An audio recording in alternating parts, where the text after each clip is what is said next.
শুভ সন্ধ্যা। আসসালামু আলাইকুম।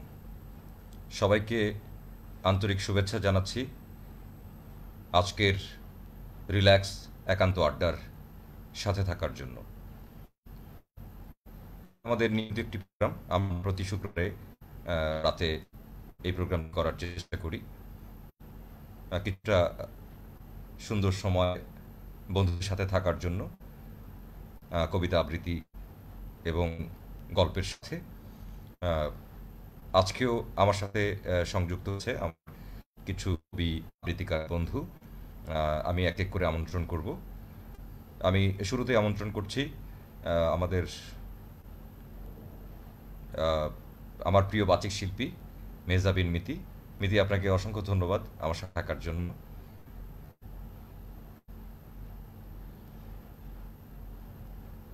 অসংখ্য ধন্যবাদ আরিফ ভাই, আমাকে আপনার একান্ত আড্ডায় আমন্ত্রণ জানানোর জন্য।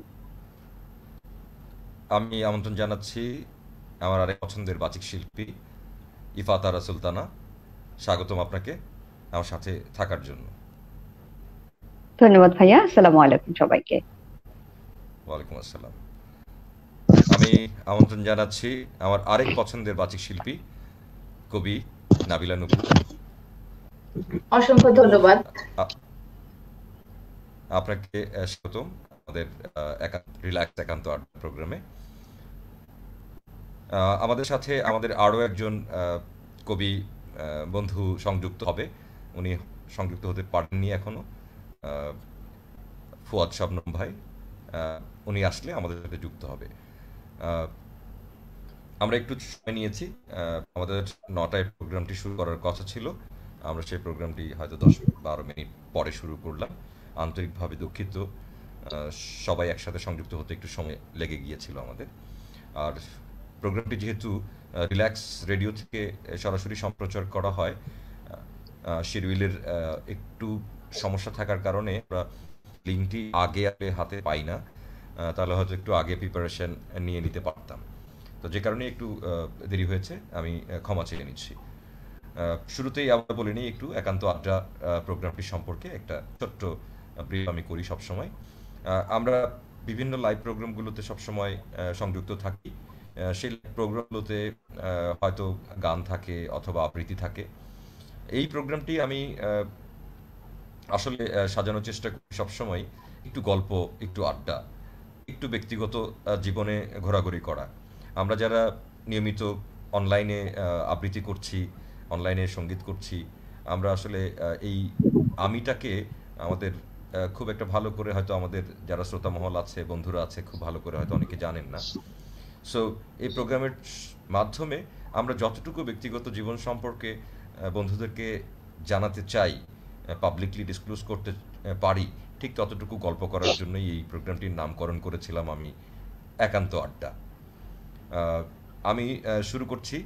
প্রথমেই আমি যাচ্ছি মেজাবিন মিতির কাছে, আমার পছন্দের কবি এবং বাচিক শিল্পী। আহ, মিতি, আপনার একটা ছোট্ট ইন্ট্রো আমরা শুনতে চাই আপনার কাছ থেকে।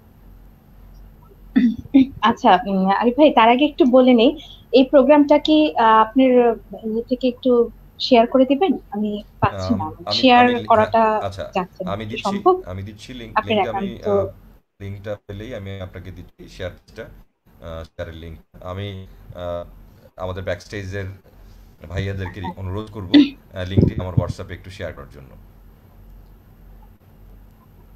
মিতি, আচ্ছা। আপনার কাছে ফিরে আসছি। আহ, আম- আমার আমার ইন্ট্রো, হ্যাঁ। আমি খুব সাধারণ, আহ, খুবই, সবাই আমাকে মাহজাবিন মিতি নামেই জানে। আমি আসলে সবাই যেরকম আহ, শিখে আসে, আমার সেরকম কোনো আসলে শিক্ষা নেই আবৃত্তির উপরে। নিজের ভালো লাগা থেকেই আবৃত্তি করা, কবিতা পড়া। আমার ভালো লাগা যখন, আমার মন ভালো থাকে তখন আবৃত্তি করি, কবিতা পড়ি। যখন মন খারাপ থাকে তখনও করি। আহ কবিতাটা আসলে আমার কাছে মনে হয় মনের খোরাক। আহ, আর সাথে টুকটাক একটু লেখার চেষ্টা করি। হাউস ওয়াইফ, এখন তেমন কিছু করছি না। এই তো কবিতার সাথেই আছি। ধন্যবাদ মিতি আপনাকে। আহ, আমি এবার যাব আমাদের বাচিক শিল্পী দিওয়ান ইফাত আরা সুলতানা। উনি ফেসবুকে দিওয়ান কথাটা ইউজ করে না, আহ, কিন্তু আবার যদি আপনি মেনশন না করেন দিওয়ান, তখন আবার প্রশ্ন করে যে আমার দেওয়ানটা কোথায়। তো হ্যাঁ, আমাকে আজকে পোস্টার করার সময় উনি বলেছিলেন, আরিফ ভাই আমার দেওয়ানটা কোথায়। আমি বললাম এটা তো ফেসবুকে আমি পাইনি। তো দেওয়ানের কাছে যাচ্ছি, আপনার সম্পর্কে একটু যদি আমাদের বন্ধুদেরকে একটু শেয়ার করতেন আপনি। ধন্যবাদ ভাইয়া। আসলে দেওয়ানটা দেয়া হয়নি অনেক কারণেই, কিন্তু অনেক বড় হয়ে যায় নামটা। দেওয়ান ইফাত আরা সুলতানা, নিকনেম হচ্ছে লুনা। তো অফিসিয়ালি সবাই ইফাত নামে আমাকে চেনে, তো যার কারণে দেওয়ানটা আর কি দেওয়া হচ্ছে না। আর আমার ছোট্ট ইন্ট্রো হচ্ছে, আছি এখন আমি পেশা যদি বলেন, আমার পেশা হিসেবে আছি আমি ভয়েস ওভার নিয়ে কাজ করছি। আর আবৃত্তিটা করছি বেশ কয়েক বছর ধরে, কিন্তু সত্যি কথা বলতে আমারও মিতির মতো ওরকম কোনো প্রাতিষ্ঠানিক কোনো শিক্ষা নেই এ বিষয়ে। নিজের চেষ্টা থেকে যতটুকু এবং শুনে শুনে আমি চেষ্টা করি এটাকে করার জন্য। আর একই কথা, আসলে এটা মনের খোরাক, সে থেকে চেষ্টা, একটু একটু করার চেষ্টা আর কি। আর চলছে এখন ওই পর্যন্ত, এই যাত্রাতে করে যাচ্ছি। জানি না কতখানি করতে পারবো, বাকি ইনফোগুলো অনুষ্ঠানে মাঝে মাঝে দিব ইনশাল্লাহ। যাই তাহলে। অসংখ্য ধন্যবাদ, অসংখ্য ধন্যবাদ ইফাত আপনাকে। আহ, আমি এবার যাচ্ছি আমার আরেক প্রিয় বাচিক এবং কবি নাবিলা নূপুরের কাছে। আমি নূপুরকে অনুরোধ করছি যে আজকে এই প্রোগ্রামটি করার জন্য আমাকে উনি একটু সাহায্য করবেন, আমার সাথে থাকবেন। নাবিলা, আমরা আপনার সম্পর্কে একটু জানতে চাই।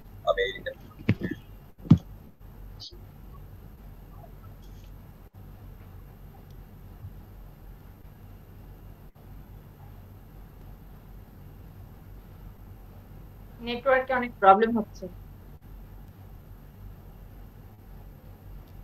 আমরা আপনাকে শুনতে পাচ্ছি।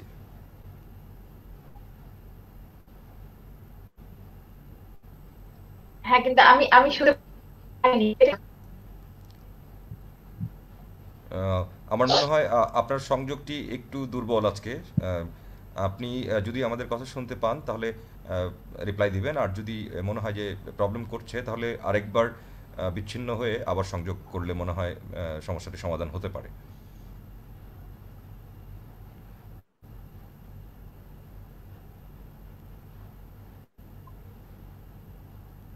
হ্যাঁ, আমি একবার করেছি, একবার ডিসকানেক্ট হয়ে দেন আবার কানেক্ট করেছি। ওকে, আমরা কিন্তু শুনতে পাচ্ছি আপনাকে, হয়তো একটু ডিলে হচ্ছে, বাট আপনার সব কথাই আমরা শুনতে পাচ্ছি এবং আপনিও আমাদের কথা শুনতে পাচ্ছেন। তো আমরা আপনার কাছ থেকে যেটা, নাবিলা, আপনার সম্পর্কে ছোট্ট একটা পরিচয় দিয়ে আমরা আমাদের মূল প্রোগ্রামে চলে যাব।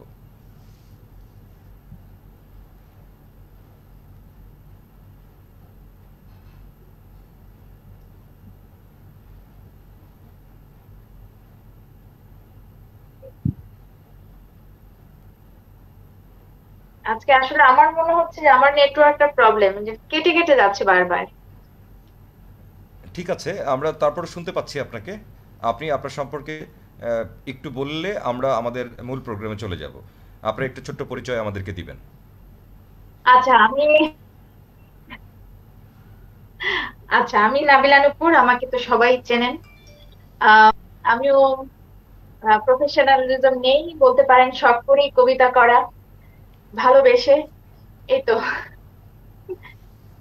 ধন্যবাদ নাবিলা আমার সাথে থাকার জন্য। তো আমি প্রথমেই চলে যাচ্ছি মাহজাবিন মিতি আপনার কাছে। মিতি, আপনি কিভাবে করতে চান আজকের প্রোগ্রামটি? আহ, সবকিছুতেই আমাকেই কেন প্রথম আরিফ না, ভাই? আপনাকে আপনাকে আমি আসলে এটার একটা কারণ আছে, আপনাকে কেন কারণ আমি আছে, আমি প্রশ্ন বলতে করতে চাই। যাচ্ছিলাম হলুদ হলুদ আজকে দুজনে। না, হলুদ ছাড়াও আমি শুরুতেই আমি বলি যে মিতি সবসময় আমাকে আবৃত্তি সাথে থাকার জন্য খুব উৎসাহ দেয়, এবং আহ, আমি তো একটু আরামপ্রিয় মানুষ। সে আমাকে খুব পুশ করে বিভিন্ন ইভেন্টগুলোতে সংযুক্ত হওয়ার জন্য। সেই জন্য আমি তার কাছে অনেক ঋণী, এবং তাকে আমি সবসময় বলি যে ওরে একটু বাবা। তাকে কিছু মানুষ থাকে যারা একটু মানুষকে ভালোবেসে খুব পুশ করতে চায় যে না উনি করুক, কারণ উনি স্লো হয়ে গেলে হয়তো মানে হারিয়ে যেতে পারে। সেই জন্য উনি আমার এই কাজটুকু, এই হেল্পটুকু আমাকে করেন। তো আপনাকে অসংখ্য ধন্যবাদ মিতি। আমরা আপনার কাছ থেকে কবিতা শুনতে চাই, অথবা আপনি শুরু করবেন প্লিজ। বিরক্ত না হলে হলো আরিফ ভাই, এই পুশ না, করাটা যতদিন পর্যন্ত ভালো অবস্থায় আছে ততদিন পর্যন্ত ঠিক আছে। কখন যে বিরক্ত হয়ে যাবেন যে আপনি, মানে আপনার না, না, না, না, ত্যাক্ত বিরক্ত হয়ে গেছি। সুযোগ নেই, কোনো সুযোগ আচ্ছা, নেই। তাই হয়তো আমি না? সব জায়গায় আপনার সাথে জয়েন করব না, কিন্তু ভালো লাগবে যে না একজন মানুষ চায় যে আমি আসলে এগুলো করতে থাকি।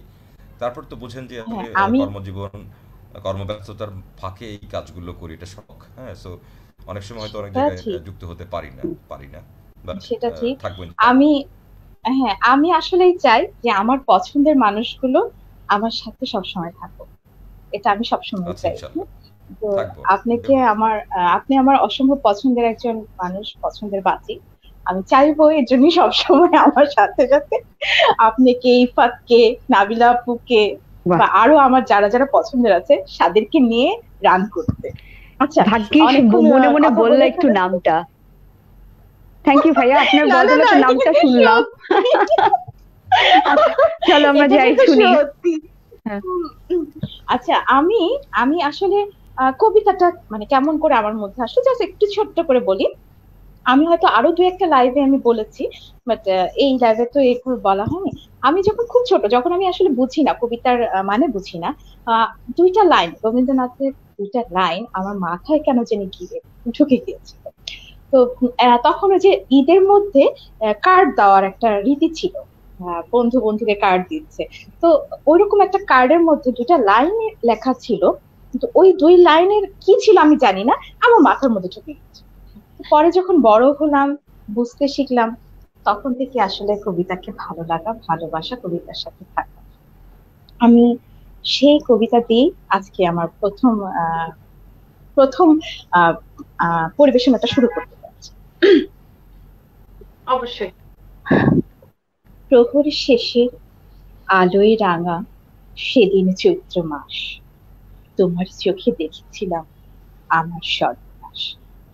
এ সংসারে নিত্য খেলায়, প্রতিদিনের প্রাণের মেলায়, বাটে ঘাটে হাজার লোকের হাস্য পরিহাস, মাঝখানে তার তোমার চোখে আমার সর্বনাশ।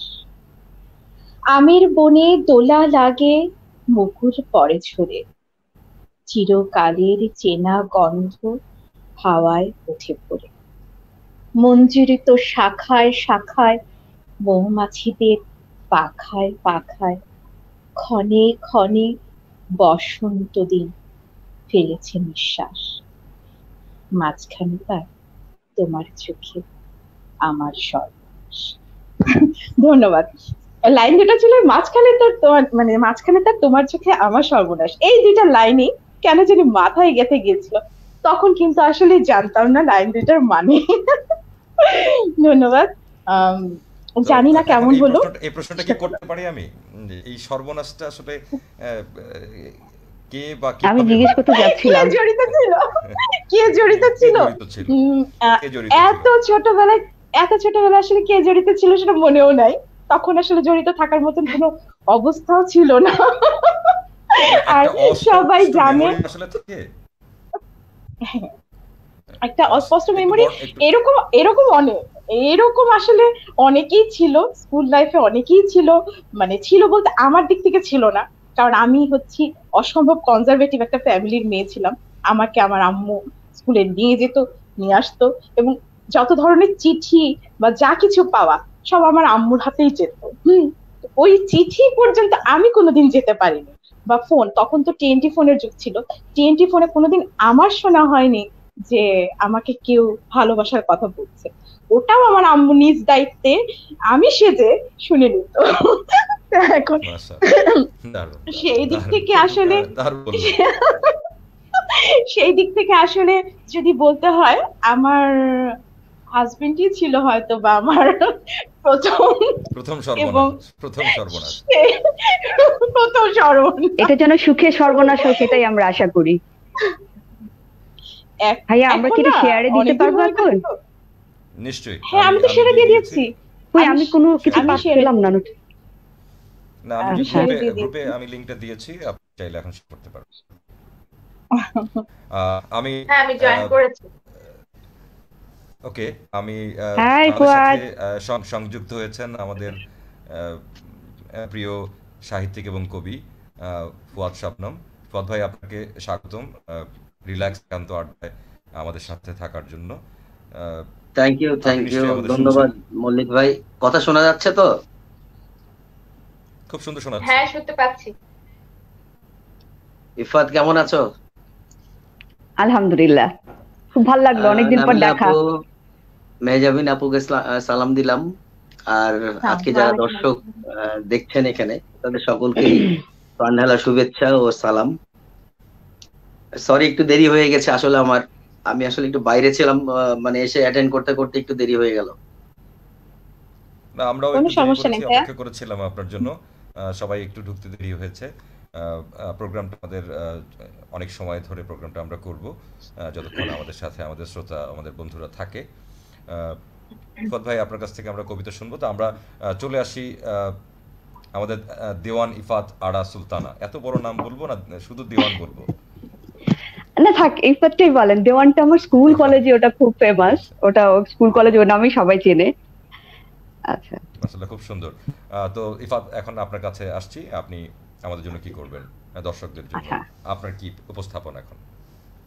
আমার উপস্থাপনা প্রথমে হচ্ছে, আমার খুব পছন্দের একজন মানুষ আছেন। আজকে আমি প্ল্যান করে রেখেছি যে আমার খুব পছন্দের মানুষদের যারা আছেন, অনেকেই পছন্দের, তাদের মধ্যে মানে সময় যেহেতু অল্প, কয়েকজনটা আমি নিয়েছি পড়ার জন্য। তো তার মধ্যে থেকে প্রথমে আমি পড়বো শরীফ সুজনের লেখা থিসিসটা। আমি জানি না ও এখন শুনতে পাচ্ছি কিনা, বা আমাকে আমি শেয়ার দিতে পারি না আনফরচুনেটলি। তো চেষ্টা করছি ওটা একটু শোনাবার জন্য। আমার প্রথম পরিবেশনায় যাচ্ছি। আচ্ছা, মিউজিকটা কি শোনা যাচ্ছে? একটু বলবেন আমাকে। শোনা যাচ্ছে একটু। ও,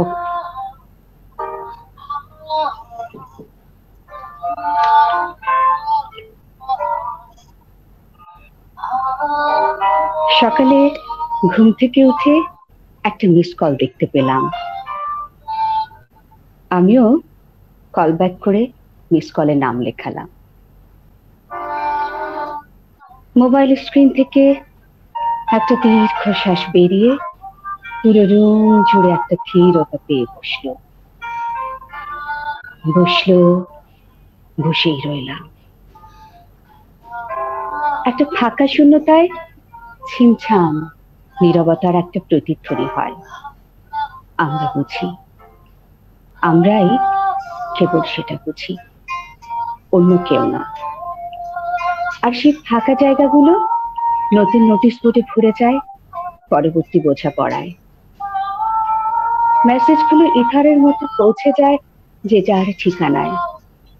অভিমানগুলো ভালোবাসার চেয়ে এত বেশি শক্তিশালী যে চোখ মুছে একা থাকা সহজ, সব ভুলে হাসি মুখে বুকে আসার চেয়ে।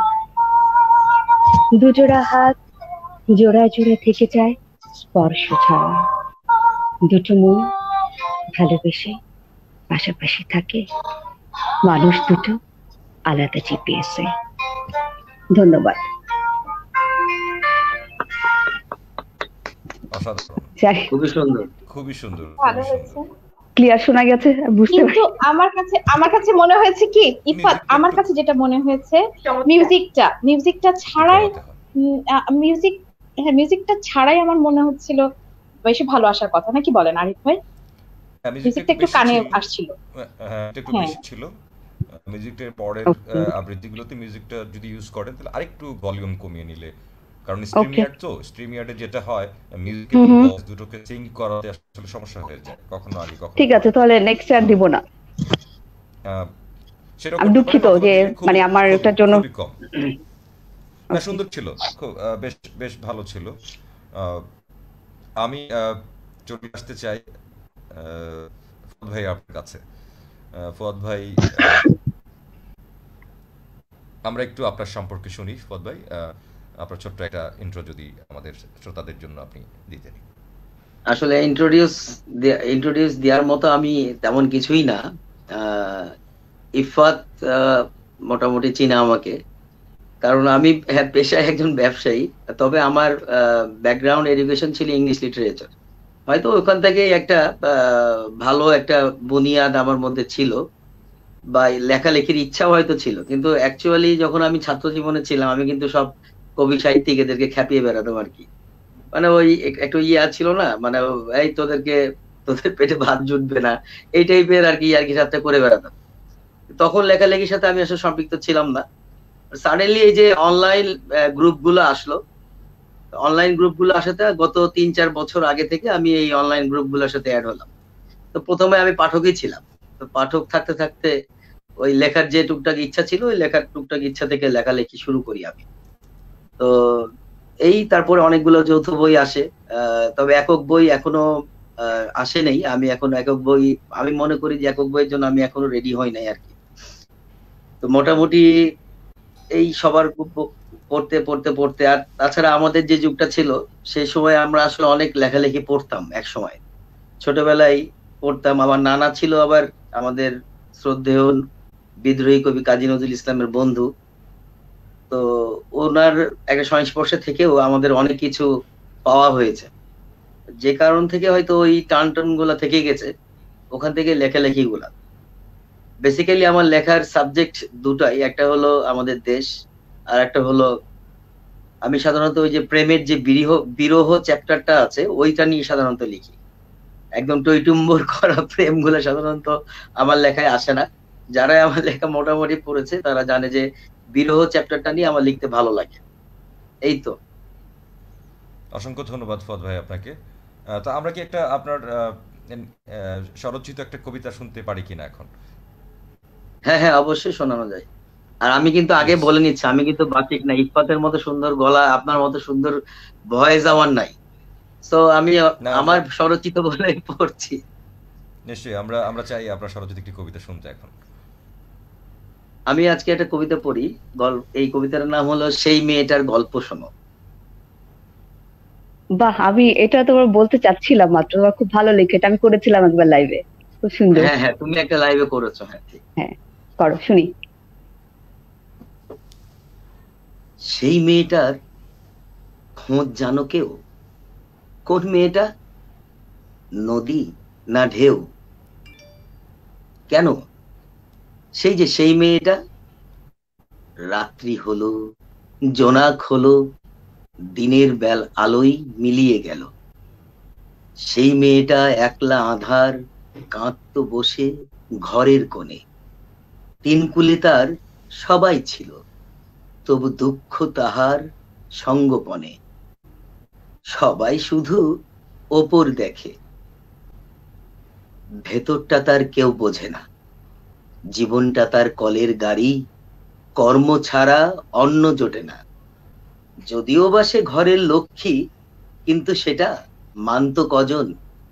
দেহের মূল্যে পাল্লা ভারী, মনের বেলায় শূন্য ওজন। অত্যাচার আর অনাচারে কাটছে দিন রাত। ক্ষত বাড়ছে, ফের শুকোচ্ছে। সকাল আসে, আসে না সুপ্রভাত। হঠাৎ সেদিন ফেরার পথে ভিন্ন কিছু ঘটল। চওড়া ছাতির মস্ত পাহাড় পথ আগলে ধরলো। বাড়ির পেছনে সরু নদী, তার পেছনে পাহাড়। সামলে উঠে আঁচল খানি বলল, কি দেখছো? আমি আহার। বসলো পাহাড় গেড়ে হাঁটু, প্রেমিক ভঙ্গি তখন। তোমার কষ্ট আমায় দিবে, করব ভীষণ যতন। দিনের বেলায় সূর্য আসে, চূড়ায় ঠিকরে পড়ে আলো। আলোয় আলোয় খুশির বন্যা, পাহাড় হাসছে ঝলমল। রাত্রি বারে চুপি সারে, সাথে নিকোষ আধার কালো। সোনার মেয়ে যাবে তুমি, চলো জোনাক হয়ে জলো। একই পাহাড় প্রেমিক পুরুষ, সুঠাম গরণ পিঠন। উপসী মেয়ে শোনেনি আগে এমন প্রেমের কথন। আচ্ছা, অমন করে কেউ ডাকে? বলো তো কেউ, বুকের মাঝে এভাবে তোলপাড় করে ঢেউ। এমনি করে কেউ সাধে যদি ঘরে থাকা যায়, নিন্দে ছুড়বে পাড়াপড়শি, কে নেবে তার দায়? বলবে নাকি ছি ছি ছি ছি, গৃহস্থালী বউ এমন কাজ কেউ করে? সমাজ সংসারে চুনকালি মেখে নিরুদ্দেশ হলি কার হাতটি ধরে? ও পাহাড় প্রেমিক পুরুষ, আমার না হয় ক্লান্ত দেহ, অবসান্ন মন, তোমার কিসের কমতি বলো? পাশে থাকো না হয়ে সাত রাজার ধন। ও পাহাড়, সুঠাম দেহি প্রেমিক পুরুষ, লক্ষ্মীটি, আমায় ডেকো না আর। কলঙ্কিনী বলবে সবে, পারবো না গো বইতে সে ভার। তার চেয়ে ভালো পাহাড়, বেশ তো আছি, ভিন্ন সংসার, তবুও হৃদয়ের কাছাকাছি। পাহাড়, ওহে প্রেমিক পুরুষ, এই তো তোমার বুকের মাঝেই রই। দিনের বেলায় প্রথার ঘরে উনুন ঠেলি, রাতে তোমার আলোর রানী জোনাক হই। ধন্যবাদ। সাধারণ ফজ ভাই, চমৎকার। আপনি আপনি আপনি আবৃত্তি আবৃত্তি করেন না, আহ, এই কথাটা আসলে শুরু করেছিলেন, বাট সেটা ঠিক বলেননি। অসাধারণ আবৃত্তি করেছেন, অসাধারণ না, আবৃত্তি এটা তো করেছেন আসলে এবং স্বরচিত হয় সুন্দর কি, লেখা। যেমন মেহজাবিন আপুর মনে হয় আরেকটা আমি প্রোগ্রাম দেখেছি আগে, নাবিলা নুপুরের তো আমি ভীষণ ভক্ত, আপনার ভয়েসেরও ভক্ত। নাবিলা নুপুর আপুকে আমি বলেওছি যে ওনার ভয়েসে একটা আপনার হলো বিরহের একটা আবেগ আছে, যেটা সবসময় মানে বিরহের যে কোনো কবিতাকে ফুটিয়ে তোলে। আর এই স্বরচিত কবিতার আমরা আবৃত্তি করলে হয় কি, অ্যাকচুয়ালি আমরা যে টোনটা দিয়ে করেছি, যে যেই কারণে আমার লেখাটা, যদি একটা কবি যে লিখেছে সে যদি স্বয়ং ওই কবিতাটা একবার পড়ে দেয়, তাহলে বাচিকদের কেন জানি ধরতে খুব সুবিধা হয় যে আসলে কোন টোনটার উপরে আমি এটা বলেছি বা আমি এটা লিখেছি। এই জন্যই হয়তো কিছুটা ভালো লাগা থাকে। আদারওয়াইজ ধরেন ভয়েস নিয়ে আমার আমার সে যোগ্যতা নাই যে আমি একজন বলবো, বাচিক বলবো নিজেকে। অসাধারণ করেছেন। বাচিক বলবেন কিনা ভীষণ এটা সুন্দর। শ্রোতারা বলবে, এটা আমি আপনি নাই বলি। শ্রোতারা হ্যাঁ, যদি সেটাই। আপনার কবিতা আবৃত্তিটা শুনবে, তারাই ডিসিশন নেবে যে আপনি বাচিক কি বাচিক না। তো ম্যাজিক আমরা এবার সেটাই। নাবিলা নুপুরের কাছে চলে আসতে চাই। সবাই একটা করে কবিতা আমরা আগে শুনি, তারপরে আমরা আরো একটু গল্প করব। তো নাবিল, আপনার কাছ থেকে একটা কবিতা চাই, তারপর আমরা আমাদের এক বন্ধুদের ওগুলো একটু পড়বো, তারপর আচ্ছা, আমি আজকে মিতির একটি কবিতা করব, হ্যাঁ, উইথ পারমিশন। তো কালকে আমি যখন মিতির প্রোফাইল ঘাঁটছিলাম তখন আমি জি। এই কবিতাটা পেলাম, আমার ভীষণ ভালো লেগেছে। তো তখন আমি ঠিক করলাম যে এটা আমি কালকে করবো। এখন যেহেতু ও লিখেছে, ওর এক্সপ্রেশনটা বেশি ভালো হতো, আমারটা কতটুকু হবে জানি না, চেষ্টা করছি। আচ্ছা, অপেক্ষা। মাহজাবিন মিতি। দরজা খুলে রেখেছি, তুমি চাইলেই আসতে পারো, তোমার সব দ্বিধা দ্বন্দ্ব অভিমান বন্ধক রেখে। চাইলেই ভিজতে পারো আমার আখির কাজল জলে, কালো সেই দেখিতে। চাইলেই ছুঁয়ে দিতে পারো সিন্দুক বন্ধি কষ্টগুলোকে তোমার আঙুল দিয়ে। দরজা খুলে রেখেছি, তুমি চাইলেই ছিনিয়ে নিতে পারো আমার জমিয়ে রাখা স্বপ্নগুলো, যা ছিল একান্তই আমার। তুমি চাইলেই রঙিন করে দিতে পারো আমার মনের সাদা ক্যানভাস, হাজার রং এর তুলির আঁচড়ে। আমার স্যাঁতসেঁতে মরিচা ধরা জীবনকে তোমার অনুভূতির ছাঁচে ফেলে দিতে পারো এই আমাকে নতুন এক জীবন।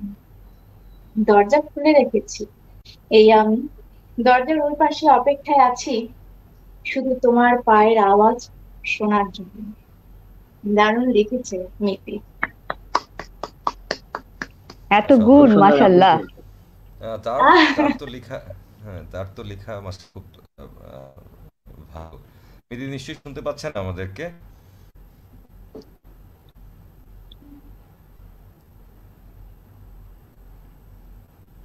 আসলে নেটওয়ার্কের মনে হয় অনেক প্রবলেম হচ্ছে, আমিও প্রথম দিকে অনেক কিছু শুনতে পাচ্ছিলাম না। আমি কি আছি? আপনি আচ্ছা, আছেন, আপনি আছেন, আছেন। আমাকে কি শোনা যাচ্ছে? একদম সুন্দর শোনা যাচ্ছে। হ্যাঁ, শুনতে পাচ্ছি।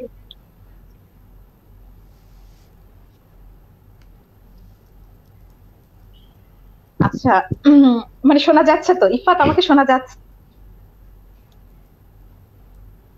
শোনা যাচ্ছে আপনাকে, একদম সুন্দর শোনা যাচ্ছে।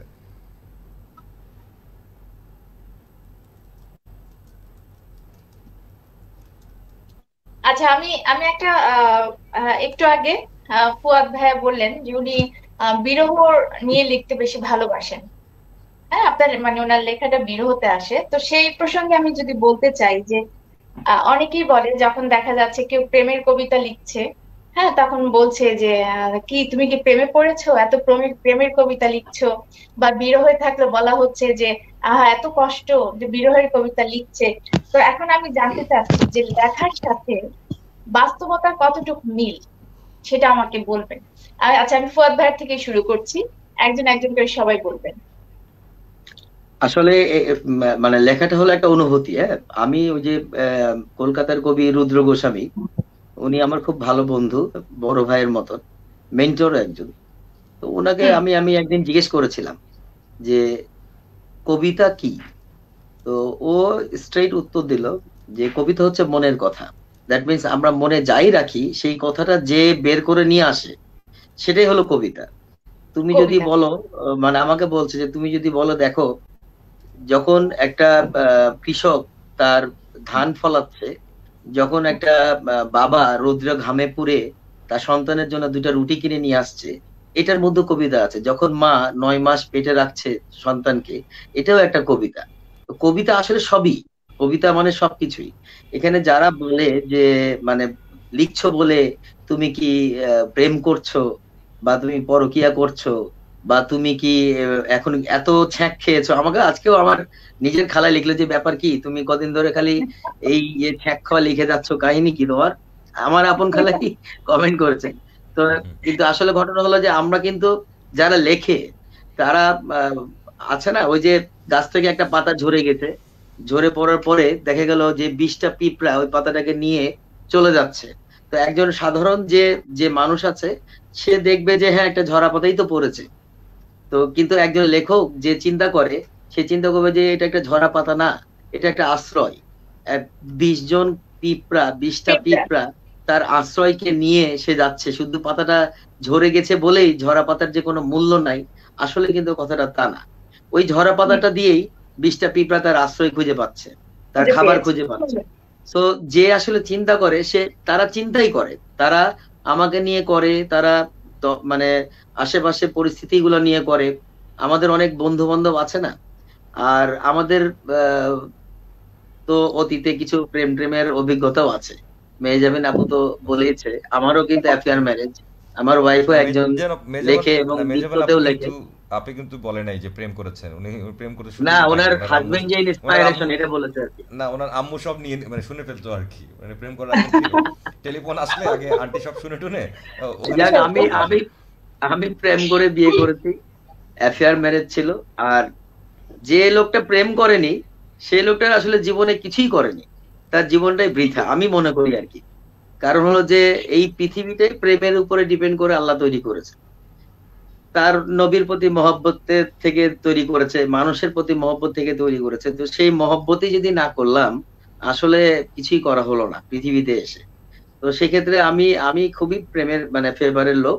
এবং হলো ভালোবাসায় আমি বিশ্বাস করি যে যে কোনো খারাপ কিছুকেও ভালোবাসা দিয়েই প্রতিস্থাপন করা যায়, অন্য কিছু দিয়ে করা যায় যায়। না। তো হুম। এই কারণে দর্শক, পাঠক যে যাই বলুক না কেন, আমি আমার ওয়েতেই লিখি। এবং আমি মানে আমার পারিপার্শ্বিকতা থেকে লিখি, আমার এক্সপেরিয়েন্স থেকে লিখি, আমার অতীত থেকে লিখি, আমার হুম। ফিলিংস গুলো থেকে লিখি, আমি এটাই মনে করি। আচ্ছা, মিতি, দারুণ বললেন মিতির ফুয়াদ কাছে ভাই। শুনতে হবে। আচ্ছা, বাহ, আমরা আমরা বাহ। আমরা একটু আমরা এখানে আবার একটু এই প্রসঙ্গটাতে আমরা একটু পরে আবার ঢুকবো। তার আগে ওকে। আমরা আমাদের বন্ধুদের, যেহেতু 34 মিনিটসের মতো আমরা কন্টিনিউ করেছি, বন্ধুদের কিছু মন্তব্য আচ্ছা পড়ে আসি। আচ্ছা। লাভলি, হ্যাঁ হ্যাঁ, অবশ্যই। আমার বন্ধু জাপান থেকে আমাদের সাথে সংযুক্ত আছে, বলেছে হ্যালো। ধন্যবাদ বন্ধু সাথে থাকার জন্য।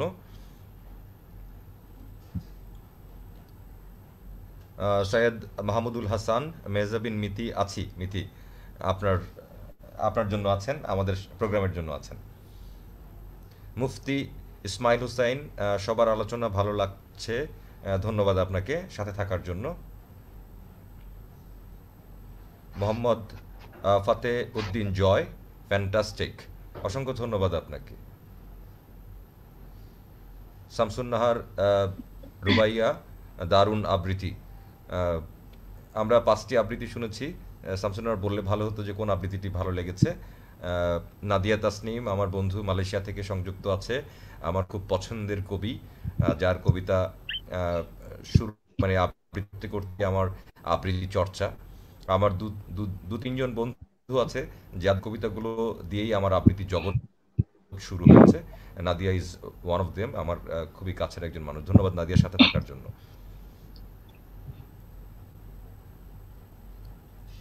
শামিমা হক ঝর্ণা, ঝর্ণাপা আপনাকে অনেক ধন্যবাদ সাথে থাকার জন্য। ঝর্ণাপা ইফাতকে বলছে শুনছি।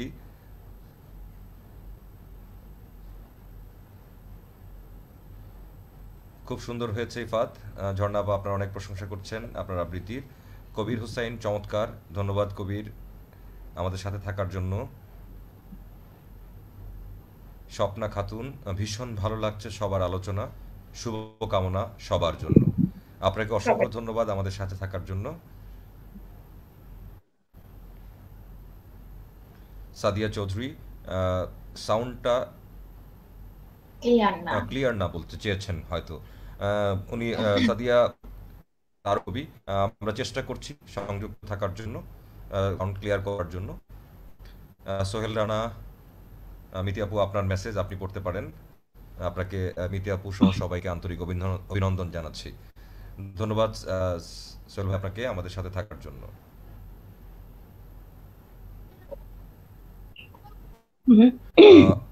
আর্ধেন্দু রয়, মিতি অনেক অনেক শুভেচ্ছা অভিনন্দন। আমি নামটি উচ্চারণ করতে ভুল করলে আমাকে ক্ষমা করে দিবেন। মিতি আপনি যদি নামটি সুন্দর করে উচ্চারণ করতেন। না, অর্ধেন্দু রায় উনি। আচ্ছা, আমাদের সাথে আছেন রুমানা শাম্মী, ওয়াও দারুণ বন্ধু, ধন্যবাদ আমাদের সাথে থাকার জন্য। অর্ধেন্দু রয় বলছেন খুব সুন্দর লাগছে, অসংখ্য ধন্যবাদ দাদা আমাদের সাথে থাকার জন্য।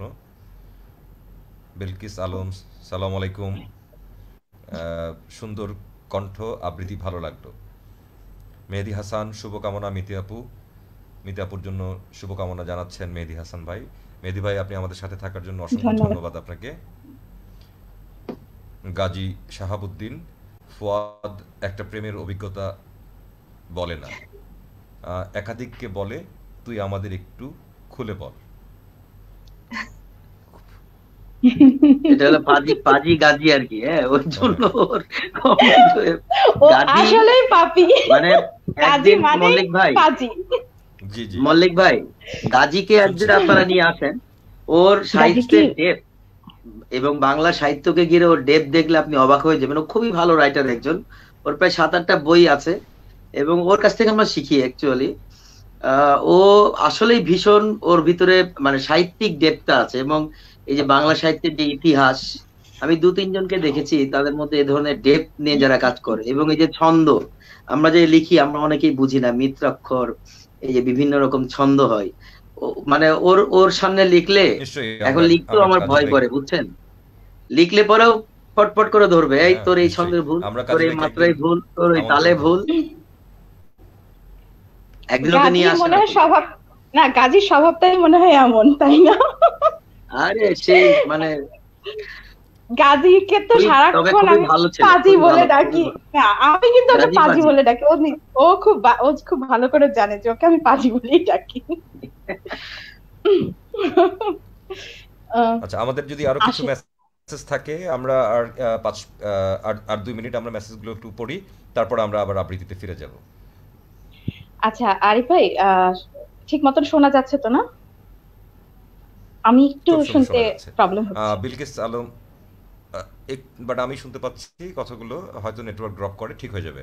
আমরা ক্লিয়ার শোনা যাচ্ছে ভাইয়া, নেটওয়ার্ক একটু ড্রপ হচ্ছে। আপা আমাদের সাথে এখন বিলকিস আলম, এটা মানে নাবিলা আপনার মেসেজ তাই না? প্রেম দিয়ে এই পৃথিবী শুরু। হ্যাঁ, আমার মা লিখেছেন প্রেম দিয়ে এই পৃথিবী শুরু। আমাদের সাথে আন্টি আমাদের সাথে আছেন। আন্টি আপনাকে অসংখ্য ধন্যবাদ। শাহেদ চৌধুরী, দারুণ আড্ডা। আসলে আজকে আমরা আড্ডা দেওয়ার জন্যই সবাই একত্রিত হয়েছি। মাঝে মাঝে কিছু কবিতা আবৃত্তি শুনবো আমরা। এমডি হানিফ বলেছেন অ্যাবসলিউটলি অ্যামেজিং। অসংখ্য ধন্যবাদ হানিফ আমাদের সাথে থাকার জন্য। নাসরিন চম্পা, আরিফ আজকে কিন্তু অনেক ভালো, আজকে কিন্তু অনেকগুলো আবৃত্তি অনেকগুলো করবে আজকে। অনেকগুলো আমি কিন্তু আরিফ ভাইয়ের কিন্তু শুনিনি, আবৃত্তি শুনিনি এখনো। আমরা কিন্তু এখনো আরিফের আবৃত্তি আসছি আমরা, নেক্সট ভাইয়া করবে। আমি আবৃত্তি করব আজকে, যেহেতু আমার সাথে এই প্রোগ্রামটা করার দায়িত্ব আমি নিয়েছি। তো আমি শুধু শুনবো আপনাদের আবৃত্তি, পরে আমি একদিন আবৃত্তি শোনাবো। একটা আবৃত্তি শোনাবো, দুলান হলেও শোনাতে হবে। শোনাবো। দুলানা ভাই বলছেন খুব ভালো লাগলো, সবাইকে আন্তরিক অভিনন্দন জানাচ্ছি। দুলানা ভাই আপনাকে অসংখ্য ধন্যবাদ আমাদের সাথে সংযুক্ত থাকার জন্য। শহীদুল ইসলাম জিতু ভাই, আরেক প্রিয় লেখক আমাদের সাথে আছেন, বলছেন সরি একটু লেট হলো। জিতু ভাইয়ের এই বছরই প্রথম বই বের হয়েছে, এই জন্য অভিনন্দন জিতু ভাইকে। অভিনন্দন জিতু ভাইকে। Mantasa Farzana, best wishes Mehjabin Miti and Arif Mallick, rooting for you both. Thank you Farzana আপনাকে আমাদের সাথে থাকার জন্য। শাহেদ চৌধুরী লিখেছেন সবাইকে শুভেচ্ছা ও অভিনন্দন। আপনাকে অনেক ধন্যবাদ আমাদের সাথে থাকার জন্য। নাজমুল আবেদিন ফাহিম লিখেছেন উপভোগ করছি, সবাইকে শুভেচ্ছা। অসংখ্য ধন্যবাদ গুণীজন আপনি আমাদের সাথে থাকার জন্য। গাজী শাহাবুদ্দিন, উনি আমার মামা হয়। মামা আসসালামু আলাইকুম, আমাদের সাথে থাকার জন্য অসংখ্য ধন্যবাদ আপনাকে। এই যে গাজী আবার লিখেছে, গাজী। মিতি তোকে হলুদ সবুজে প্রাণবন্ত লাগছে। আচ্ছা তুই এটা আমাকে ইনবক্সে বলতে পারতি দোস্ত।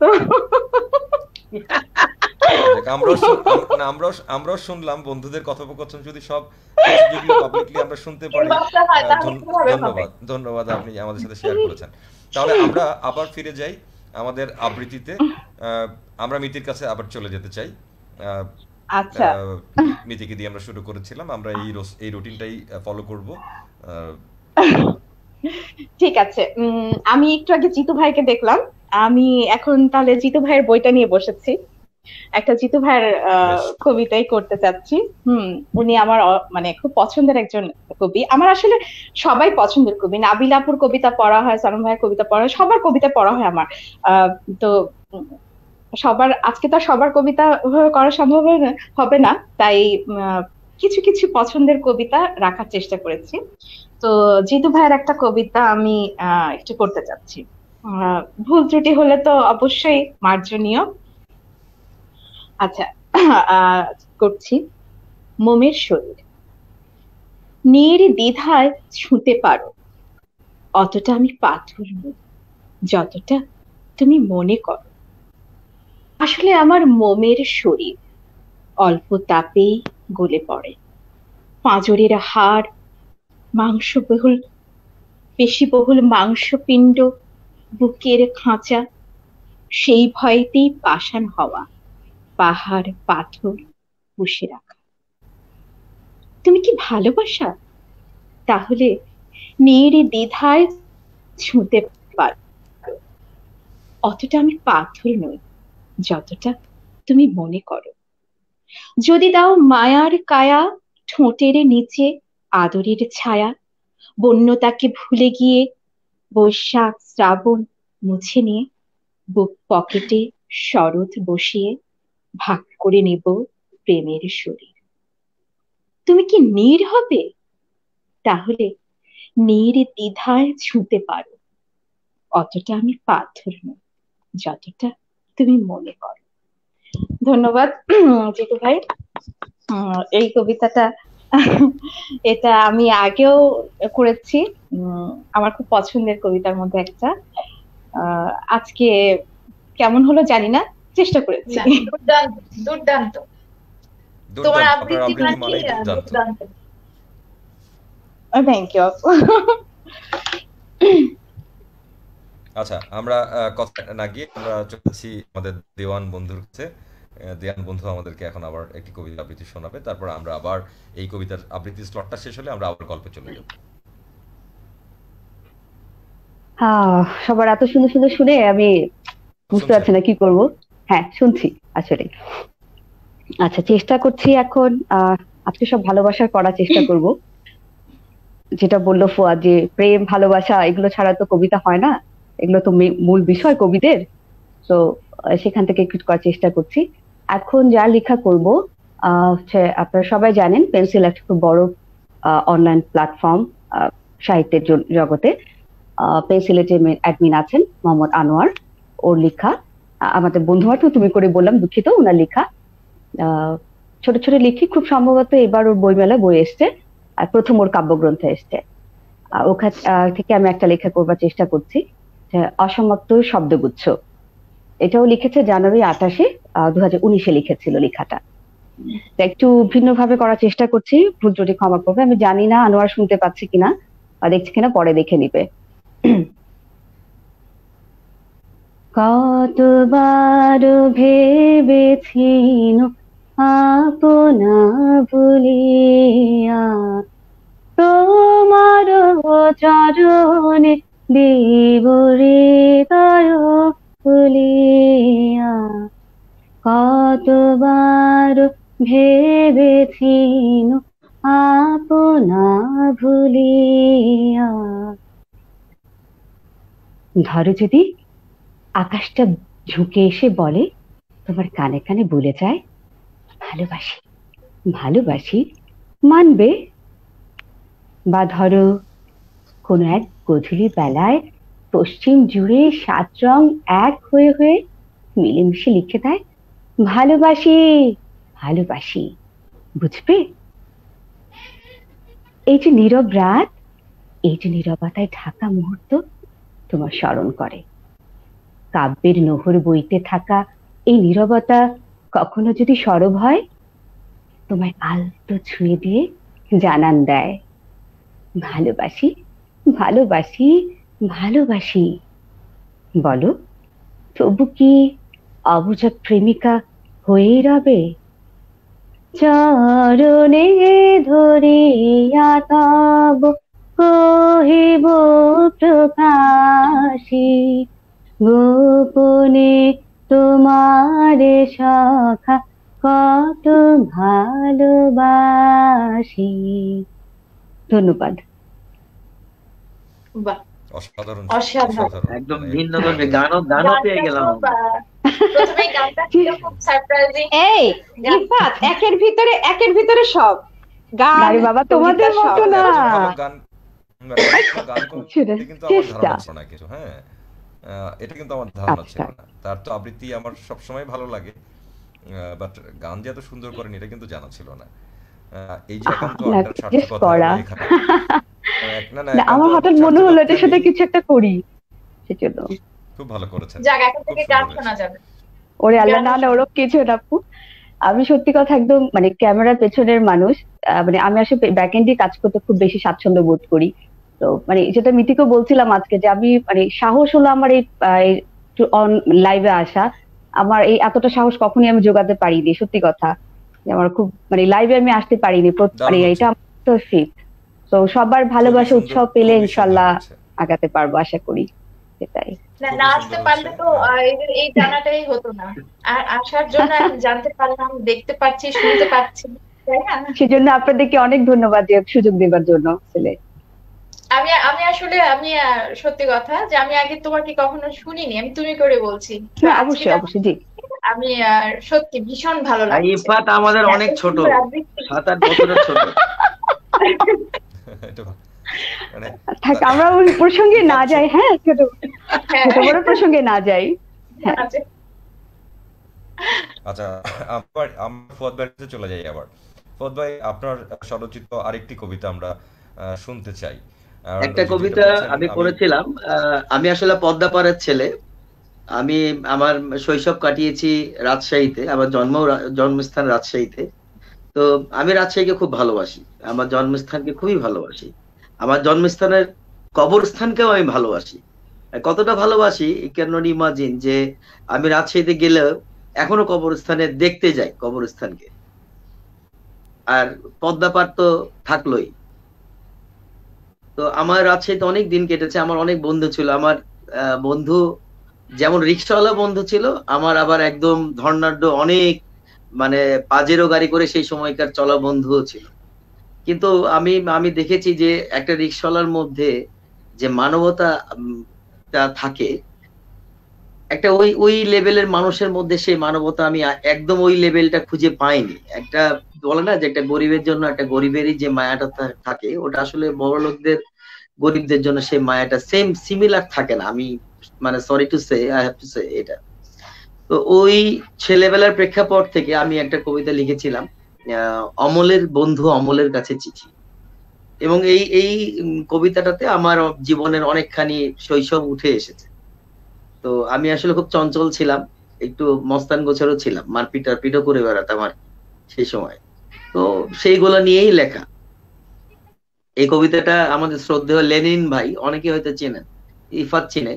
লেনিন ভাই খুব ভালো একজন সঙ্গীত শিল্পী, একজন সুরকার, একজন মিউজিশিয়ান, একজন আবৃত্তিকারক, একজন পরিচালক। উনি এই কবিতাটা আমার আবৃত্তি করে দিয়েছিলেন, খুবই ভালো করেছিলেন। ওই কবিতাটা লেখাটা আমি কিন্তু খুব সুন্দর। অমলের কাছে চিঠি। প্রিয় অমল, বছর 20 গ্রাম ছেড়েছি। গ্রাম বলতে তো রাজশাহী। একটা সময় দম্ভ করে বলতাম রাজশাহী মোদের বাদশাহী। এরপর শুধু ব্যস্ত জীবন, কই নিলাম আর খোঁজ তোদের। কিভাবে জানি ছুটে গেল রে মুঠো হতে বছর 20। হয়তো বলবি বড্ড সেলফিশ ছেলে আমি, কি করব বল। ভদ্রলোকদের এ শহরে পকেটের মানিব্যাগটাই দামি। সিকি পয়সার জীবন যাদের, মন হত্যা শিখতে হয় তাদের। দেয়াল জুড়ে যে দিন গোনার ক্যালেন্ডার, উল্টে দেখি মাত্র 5টে পেজ তার। সেথা সবই আছে, শুধু ফাগুনের হাহাকার। তবু কি জানিস মনটা বড্ড বেয়ারারে। যতবারই ঘিরি ব্যস্ততার বেড়াই, রোজ একটা উঁকি মারবেই সে। বলতে পারিস সে কি চাই। সেদিনগুলোর চায়ের আড্ডায় ক্লাস ফাঁকির সেই উতলা মন। আচ্ছা, পদ্মার ধার ঘিরে এখনো কি আছে সাদা কাশের বন। কেউ কি আর সাদা জামা খাকি প্যান্টে গোলাম হাঁকিয়ে রোজ তাস পেটায়। ক্ষুধায় পৃথিবী উল্টে গেলে সাইকেল ঘন্টা বেচে খিচুড়ি খাই। স্মৃতি হলের মিঠুন দাতা শুনেছি আর গাই না পালা গান। সাইকেলের মিছিল নিয়ে কেউ যায় না আর হরগ্রাম। জানিস আমার ডায়েরির পাতা জুড়ে কতগুলো নাম। না না, নারীদের নয়, প্রেমিকাদের নয় রে বোকা। এ নাম সে সকল স্যারেদের, ক্লাসে বসে বসে যাদের জ্বালাতাম। ভেবেছিলাম যে কোনো দিন হুট করেই চলে যাব, এক দৌড়ে স্যারেদের গিয়ে জড়িয়ে ধরে ক্ষমা চাইব। সেদিন কি ছায়া দেবে, কি ছায়া সেদিন প্রাচীন বন। নেবে কি তারা করে বৃক্ষ তরু পক্ষী পূজন। আলম ভাইয়ের ফটোকপির দোকানটা আজও আছে, থাকলে নিশ্চয়ই প্রিন্টারের ড্রামটা নয় আর বাজে। বেড়ার ঘরে মাথা সেঁধিয়ে 4 বন্ধুর সেই ভিসিআর দেখা, ধরা খেয়ে মেজ মামার বাটাবের মার খাওয়া। বৃষ্টি এলেই ফুটবল পায়ে ঝাঁপিয়ে পড়া, খেলা তো নয়, কাদাই হুড়োহুড়ি আর লুটালুটি। তারপর মঠ পুকুরে দল বেঁধে সব গোসল করা। আচ্ছা, এখনো কি বিকেল হলেই মেয়েরা ছাদে ওঠে? ছেলেগুলো কি ভাড়ার রিক্সায় ঘুরে এপার ওপারাতে?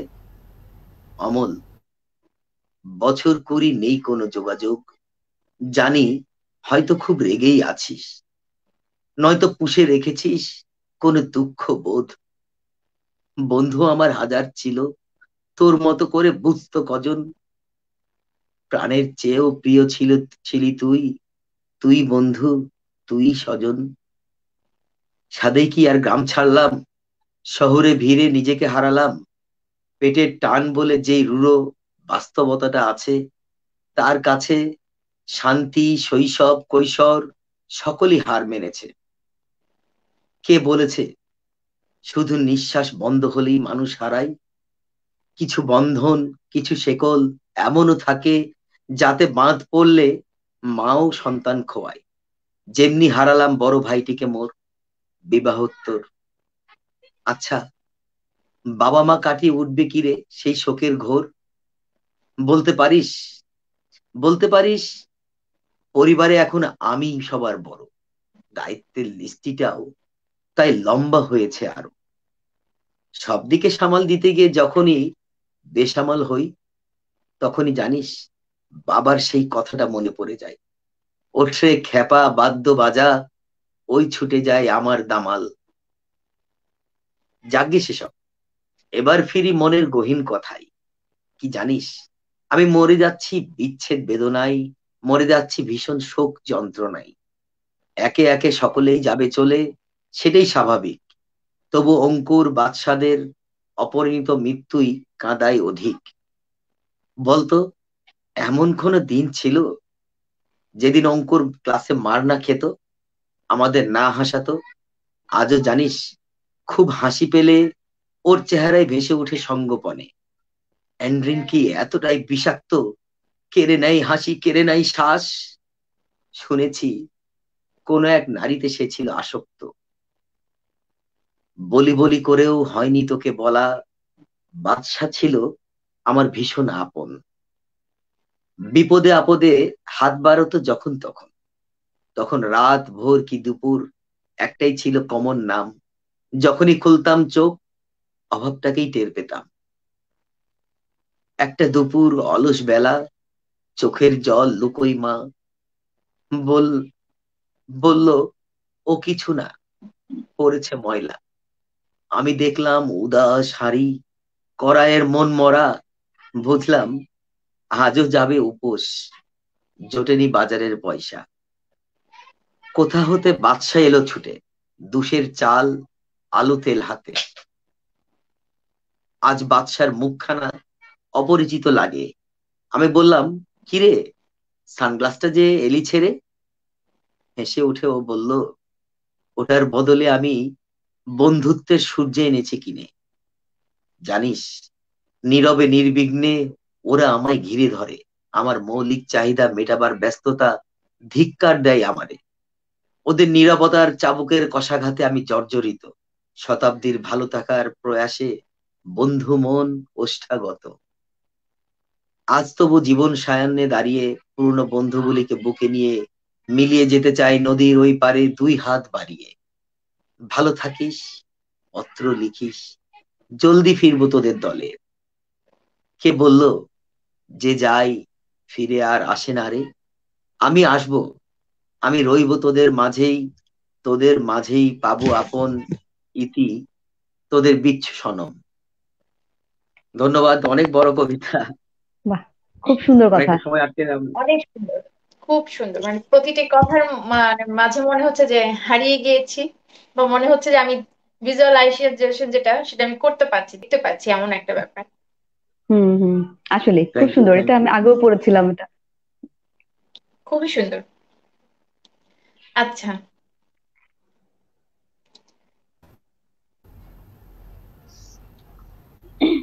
আরিফ ভাই কি আছেন? হ্যাঁ আছেন।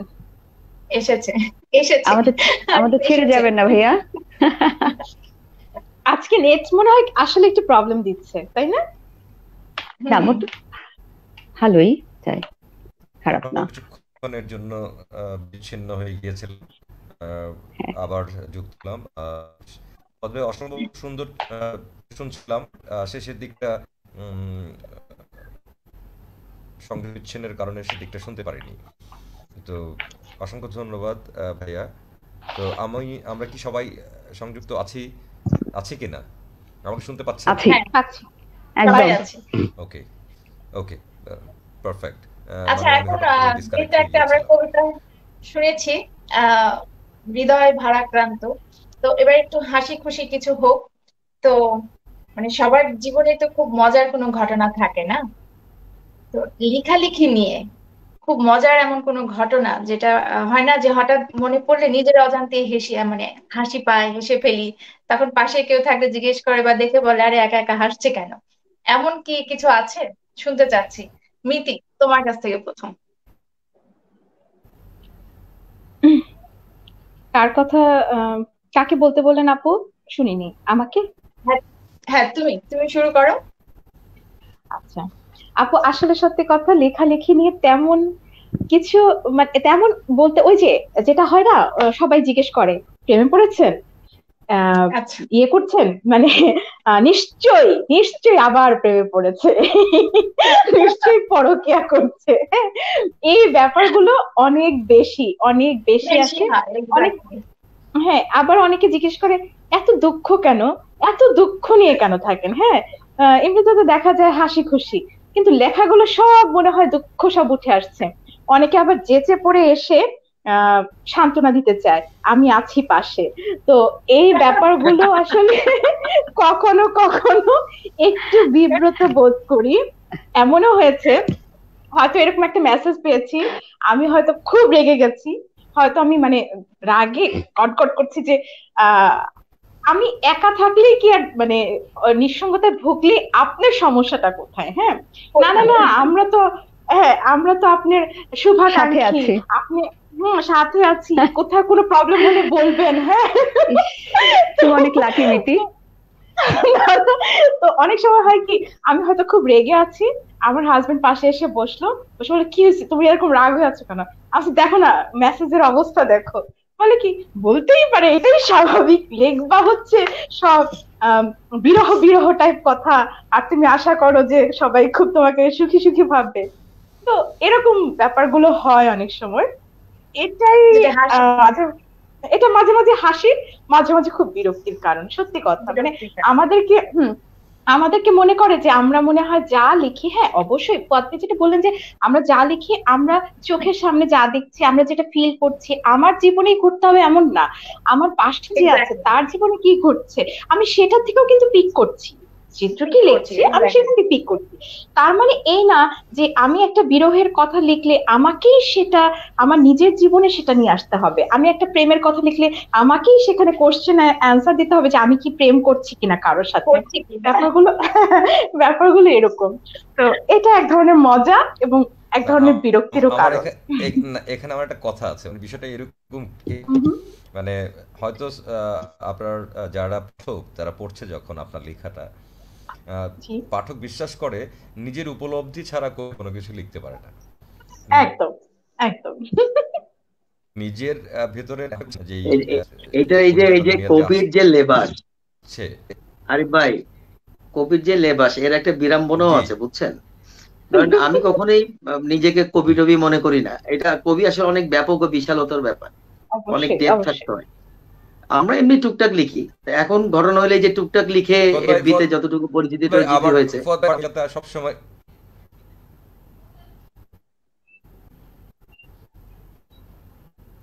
হ্যাঁ, যেটা বলছিলাম, তা সত্যি এখন বলুন, আমি পরে বলবো এই আপনার।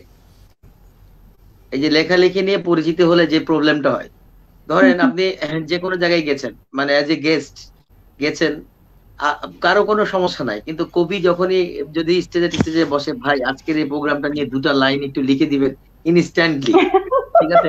হ্যাঁ এটা যে এটা, কি যন্ত্রণা আছে এরকমই। এই আমাদের একটা বার্ষিক একটা খেলাধুলা হয়, ক্রিকেট। তো এরকম নাবিলা আপু যেটা বলছিল যে এরকম একটা খেলা হচ্ছে, আমাদের ৩০টা স্টল আছে, ৩০টা প্রায় ২৪টা ডিস্ট্রিক্ট এটাতে জয়েন করেছে। তো এরকম এখান থেকে গাইবান্ধার রসমঞ্জরি বলে একটা একটা খুব ভালো মিষ্টি আছে, তো গাইবান্ধার টিমও জয়েন করেছে যথারীতি। এখন সবাই ওই আমাদের সিস্টেম হলো আমরা ওই দিন সবাই বিভিন্ন আমাদের আঞ্চলিক খাবার দাবার গুলো ওখানে নিয়ে আসি, এবং এটা বন্ধুরা যে যেমন ইচ্ছা খায়, এখানে কোনো কস্ট টস্ট নাই, কোনো মানে টাকা পয়সা নিয়েও নাই, প্রত্যেকের স্টলে প্রত্যেকে যাই, আমরা যে খাওয়া দাওয়া করি। তা আমি যখন গেছি, আমি দেখলাম রসমঞ্জরি, এখন ওরা জোর করে খাওয়াবে, আমি হ্যাঁ হ্যাঁ অবশ্যই খাবো। রসমঞ্জরি খুবই টেস্টি একটা খাবার, এখন খাওয়া যেই খেয়ে ফেললাম, অন্য কারো কোনো প্রবলেম নেই, এখন আমি খাওয়ার পরে এখন আমাকে বলছে ভাই ৪টা লাইন লিখে দে তুই।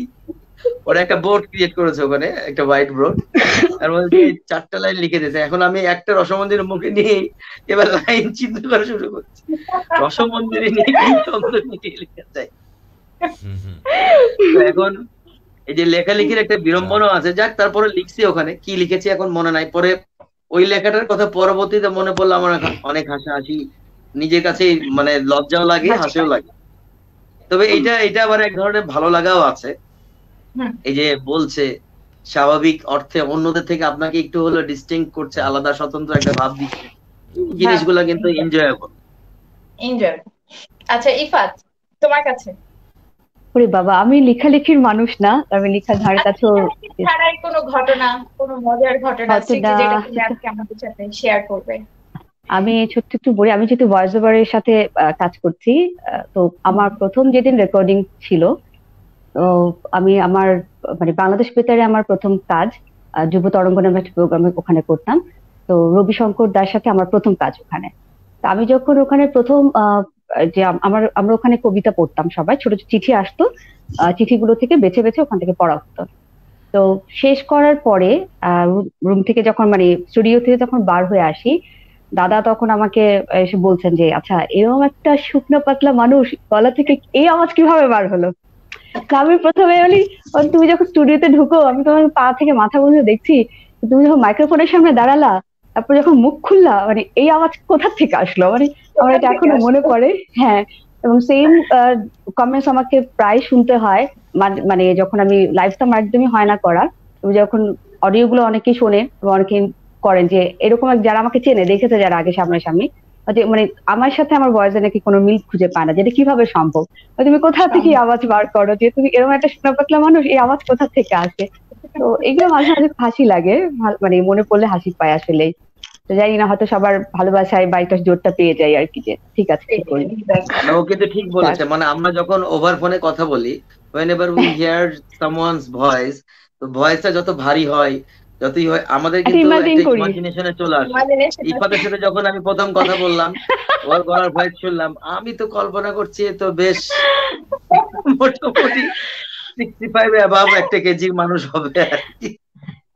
আল্লাহ, মানে গলার উপরে কিন্তু আমরা আমাদের ইমাজিনেশনটা ক্রিয়েট করে নিই, এটাই স্বাভাবিক। আমি আরেকটা একটু অ্যাড করি, সরি আপু একটু সময় নিচ্ছি। যেমন এক একজন এক একটা ফ্যাসিনেশন থাকে না, আমার খুব হচ্ছে ভয়েসের প্রতি ফ্যাসিনেশন, মানে আমি প্রচন্ড শুনি, মানে শুনি বলতে যেহেতু আমার ভয়েসের সাথে কাজ করতে হয়, আমি সবসময় মানে কোনো একটা সুন্দর ভয়েস শুনলে আমার মাথা মানে পুরো শুনতেই হবে এটা আমাকে। আমার বাসার মানুষের মাঝে খুব বিরক্ত হয়ে যায় যে সারাক্ষণ হেডফোন দিয়ে কি করো তুমি এটা, মানে যেখানে যেখানে কোনো অডিও ক্লিপস গুলো পাই আমি শুনতে থাকি, যে আর অনেক সুন্দর ভয়েস হলো আমার প্রেমে পড়ে যায়। মানে আমার ভয়েসের প্রতি প্রচন্ড রকম ফ্যাসিনেশন, যে মানুষটা ইমাজিন করে যাচ্ছে এরকম। তারপরে যখন লেখালেখি পারে, মানে প্রেমের ব্যাপারে ভয়েসের প্রতি আমার প্রেম, সত্যি কথা, মানে সুন্দর ভয়েস শুনলে আমি একদম ওখানে ফিদা হয়ে যাই, যে এত সুন্দর করে আওয়াজ কি করবে। যেমন আরিফ ভাইয়া, উনি যখন মাইক্রোফোনের সামনে আসে, যে ডায়লগ গুলা থ্রো করে, মানে ওনার গড গিফটেড একটা ভয়েস আপনাকে দিয়ে দিচ্ছে আল্লাহ, আপনাকে তৈরি করতে হয়নি, তৈরি হয়েই আসছেন আপনি, এখন জাস্ট খালি ঢালবেন, আমরা শুনবো। তো ভাইয়ের ভয়েসের প্রতি একটা দুর্বলতা আছে আমার, যে এত সুন্দর ভয়েস কি করে, সুন্দর ভয়েসের প্রতি আমার সবসময় বলে দিয়েছে যে Ifat is in love with Arif ভাইস ভয়েস। ওকে, একদম একদম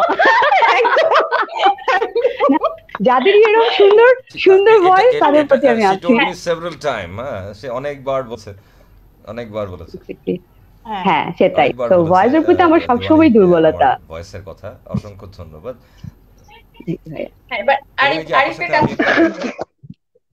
হ্যাঁ ভাইয়া বলেন, সরি ভাইয়া চলে গেল, কি যেন একটা বলছিল। তুমি টাচ করছো আর ভাইয়া চলে গেছে, কাহিনী কি? আমি টাচ করি না, কিছুকে টাচ করছো ভাইয়া? না না না, আমি আমার সাউন্ডটা অফ করতে চাচ্ছিলাম, দেখি তখনই ভাইয়া চলে গেল। 90 যুগ আসছে, আমার তো মনে হচ্ছে যে মানে মোবাইল থেকে কেউ আঙ্গুল এইভাবে বের করে দিলে ডাইরেক্ট আরেকজনের কপালে গিয়ে চুপ হয়ে যাচ্ছে। ও না, এরকম হয় না এখন, সেটা এরকম কিছু ঘটনা। ওই যে এই যে চলে আসছে আমি নাবিলা, আপনার হয়তো ওই প্রশ্নের উত্তরটা আমি হয়তো দিতে পারবো না, কারণ এরকম আসলে কোনো কিছু আমি পাই না খুঁজে, যে এমন কোনো স্মৃতি যেটা আমাকে মানে একা একা থাকলে হাসায় অথবা চলে আসে। আমি বাট ওই যে ইফাতের একটা কথার সাথে আমি আবার যুক্ত হতে চাই। আমি অনেক আমি আবৃত্তি তো পছন্দ করি, অবশ্যই অনেক পছন্দ করি, মানে অনেক ভালো আবৃত্তি, কিন্তু আমার কাছে ভালো না লাগে, সেই আবৃত্তি ভালো লাগে না। মনে হয় আবৃত্তি তখনই আমার কাছে খুব ভালো লাগে শুনুন, যদি গলার ভয়েসটা হচ্ছে আমাকে অ্যাট্রাক্ট করে, যদি মনে হয় যে না এটা একটা শ্রুতি মধুর ভয়েস। তো সেই জায়গা থেকেই আমি এইসের সাথে ইভার সাথে একমত যে আবৃত্তির জন্য একটা ভয়েস দরকার। চেষ্টা করছি ভালো করার জন্য, এর আগে কোনোদিনও চেষ্টা করিনি। আপনারা বলতে বলতে যে ভালো ভালো, এখন মনে হয় যে ভালো, এটাকে কিভাবে আমি একটু একটু একটু করছি। এখন শুধু শান দিবেন ভাইয়া, আমার নেটওয়ার্ক হবে এটাতে। আবারও ভয়ঙ্কর ডিস্টার্ব করছে। কি করবো একটু বুদ্ধি দিবেন আপনারা, যারা ভয়েস নিয়ে কাজ করেন, আপনারা একটু বুদ্ধি দিবেন যাতে আমি কিভাবে এটাকে আর একটু করতে পারি আর কি ভয়েসটাকে। যাই হোক, ভালো ভালো আবৃত্তি আলসামি আমাদেরকে দূর করতে শোনাবেন, হবে, শান দিবেন। আবার একটু ইতে চলে আলসামি যাই। দূর। চেষ্টা করছি, চেষ্টা করছি। তো আমরা মনে হয় আবার আচ্ছা কিছু আমরা বন্ধুদের একটু শুনি, একটু মন্তব্যগুলো একটু পড়ি না? হ্যাঁ হ্যাঁ হ্যাঁ হ্যাঁ প্রায় 30 মিনিটসের উপরে হয়েছে, আমরা কোনো মন্তব্য পড়ছি না। ফারুক আহমেদ লিখেছেন, চমৎকার কথন আড্ডা, পাশাপাশি আবৃত্তি, সকলের জন্য শুভকামনা। অসংখ্য ধন্যবাদ আমাদের সাথে থাকার জন্য। মোহাম্মদ হানিফ বলেছেন, অসাধারণ সুন্দর আয়োজন। অসংখ্য ধন্যবাদ হানিফ আপনাকে। সর্দার আহমেদ রায়হান আমার বন্ধু, ইউকে থেকে সংযুক্ত হয়েছে আমাদের সাথে, অনেক অনেক শুভকামনা সবার জন্য। মিস করলাম আজ। না বন্ধু, এখনো মিস করো নেই, আমরা আজকে অনেক লম্বা সময় থাকবো। গোলাম কিবরিয়া গোলাম আছে আমাদের বন্ধু। কিবরিয়া ভাই, আপনি আমাদের সাথে থাকার জন্য আপনাকে অসংখ্য ধন্যবাদ, ভালো লাগছে সব মিলিয়ে। কিবরিয়া অসাধারণ একজন বাঁশি বাজায়, বাঁশি বাজায়, ভালো বাঁশি বাজায়। একদিন আমাদের সাথে যদি কিবরিয়া ভাই থাকে, আমরা কবিতা আবৃত্তি করলাম, কিবরিয়া ভাই পাশে বসে আমাদেরকে বাঁশি শোনালো, সুন্দর একটা আজকে শোনাবো বাঁশি আপনাদেরকে নিশ্চয়ই। এমজি আলম শাওন আমার বন্ধু লিখেছে, এক্সেলেন্ট লুকিং। থ্যাংক ইউ বন্ধু। এমডি হানিফ লিখেছেন, অ্যামেজিং ভয়েস। অসংখ্য ধন্যবাদ হানিফ। মেহজাবিন মিতি সাথে থেকে লিখেছেন, অসাধারণ। অনেক কাকে বললা অসাধারণ সবাই। জিতু ভাই জাস্ট ওয়াও। জিতু ভাইকে বলেছে, আচ্ছা এমডি হানিফ বলেছে মুগ্ধকর আবৃত্তি। সবুজ হক বলেছেন, বাহ, সব প্রিয় মুখগুলোর সমাহার, ভালোবাসা চাঁদের হাট, শুভকামনা আর অনেক অনেক ভালোবাসা, শুনছি প্রিয় কণ্ঠের সুপ্রিয় উচ্চারণ। সবুজ, আপনাকে অনেক ধন্যবাদ। গাজী ভাই আবার লিখেছেন, খুব দারুণ লেগেছে ফুয়াদ লেখা ও আবৃত্তি। ফুয়াদ ভাইয়ের জন্য বলছেন। মাসরুরা লাকি বলছেন, সবাইকে শুভেচ্ছা জানাই। অসংখ্য ধন্যবাদ লাকি আপনাকে, আমরা একদিন চাই আপনাকে আমাদের এই প্রোগ্রামে আপনার উপস্থিতি। বুলবুল আহমেদ বলেছেন, বাহ, অসাধারণ। এম জে আলম শাওন বলেছেন, বাহ, অনেক সুন্দর প্রোগ্রাম হচ্ছে।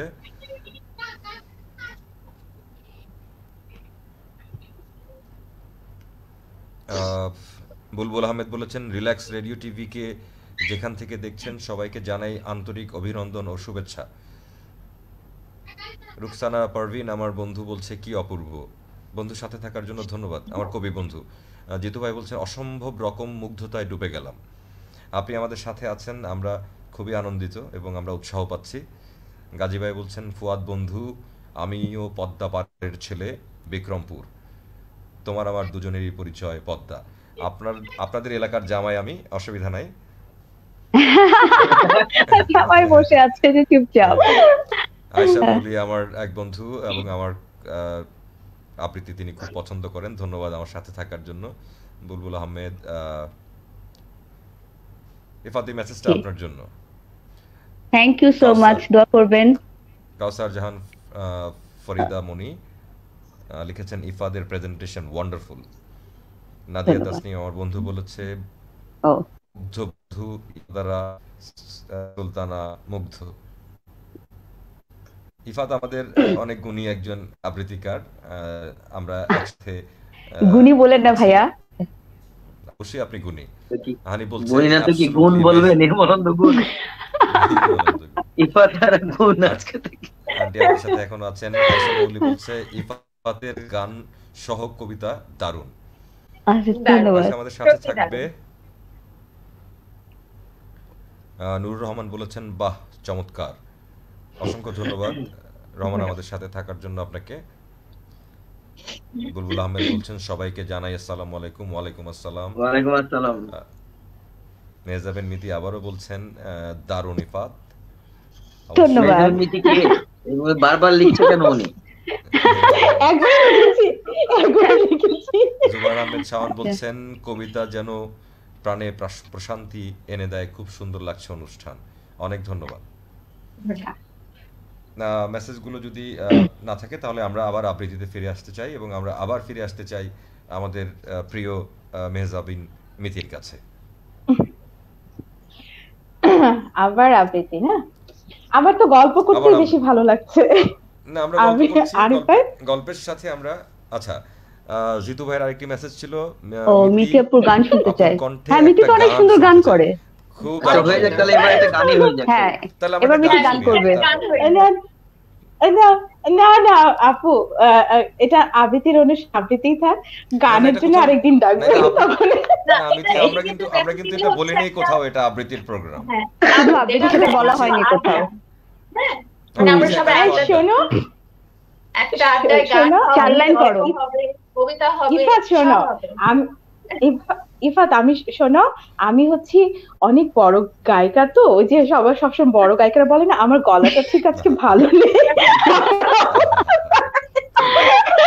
না, গলা খুব ভালো আছে আপু, আপনি শুরু করেন, আমরা শুনছি। এখন হচ্ছে আমরা যখন আমাদের এই আড্ডায় এত বড় গায়িকা পেয়েছি, আমরা তো ছাড়তে চাচ্ছি না। হ্যাঁ, সেটাই, এই সুযোগ আমরা হাতছাড়া করব না। এই না না, আজকে গান টান কিছু হবে না। কি শুরু করছেন সোহেল ভাই, সবাই কি শুরু করছেন? আপনারা কেমন সব শত্রু? এখন এটা পাবলিক ডিমান্ড, এখন আমাদের কিছু করার নেই। পাবলিক যেহেতু চাচ্ছে, এই যে আরো শ্রোতারা আসছে, যেহেতু আরো আসছে, চাচ্ছে, সবাই লিখছে।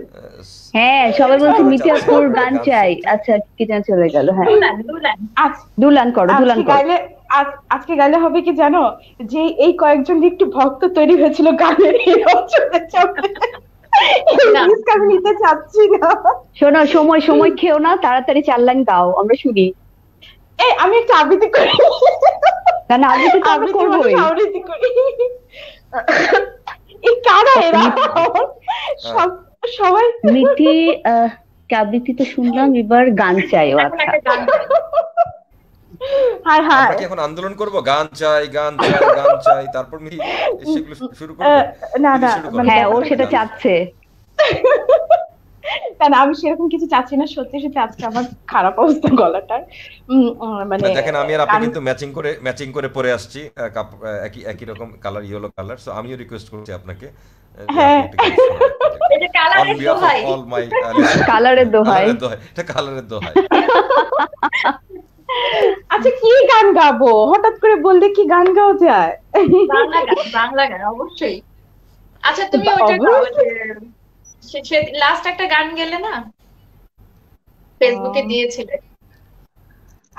প্লিজ। কোথায় যে কোনটা দিয়ে রাখি? সাউন্ড প্লিজ, কি শুরু হয়েছে?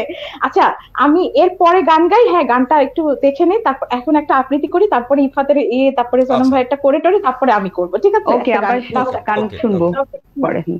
ওকে, আচ্ছা, পছন্দের একটা কবিতা একটু আবৃত্তি করতে চাচ্ছি। আরণ্যক বসুর। আমি জানি এটা আমি অনেক অনেক সময় হয়তো পড়েছি, বাট এটা আমার আসলে কেন জানি খুব মানে মানে একটা আছে না যে খুব ভালো লাগা কাজ করে। এই কবিতাটা যখন আমি করেছিলাম, এটার সাথে একটা মানে একটা স্মৃতি আমার জড়িত আছে। আমি অরণ্যক বসুর মানে একজন খুব বড় ফ্যান।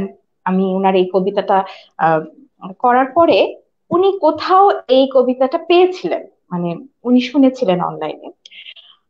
হঠাৎ করে দেখে উনি আমাকে মেসেঞ্জারে কল করেছেন।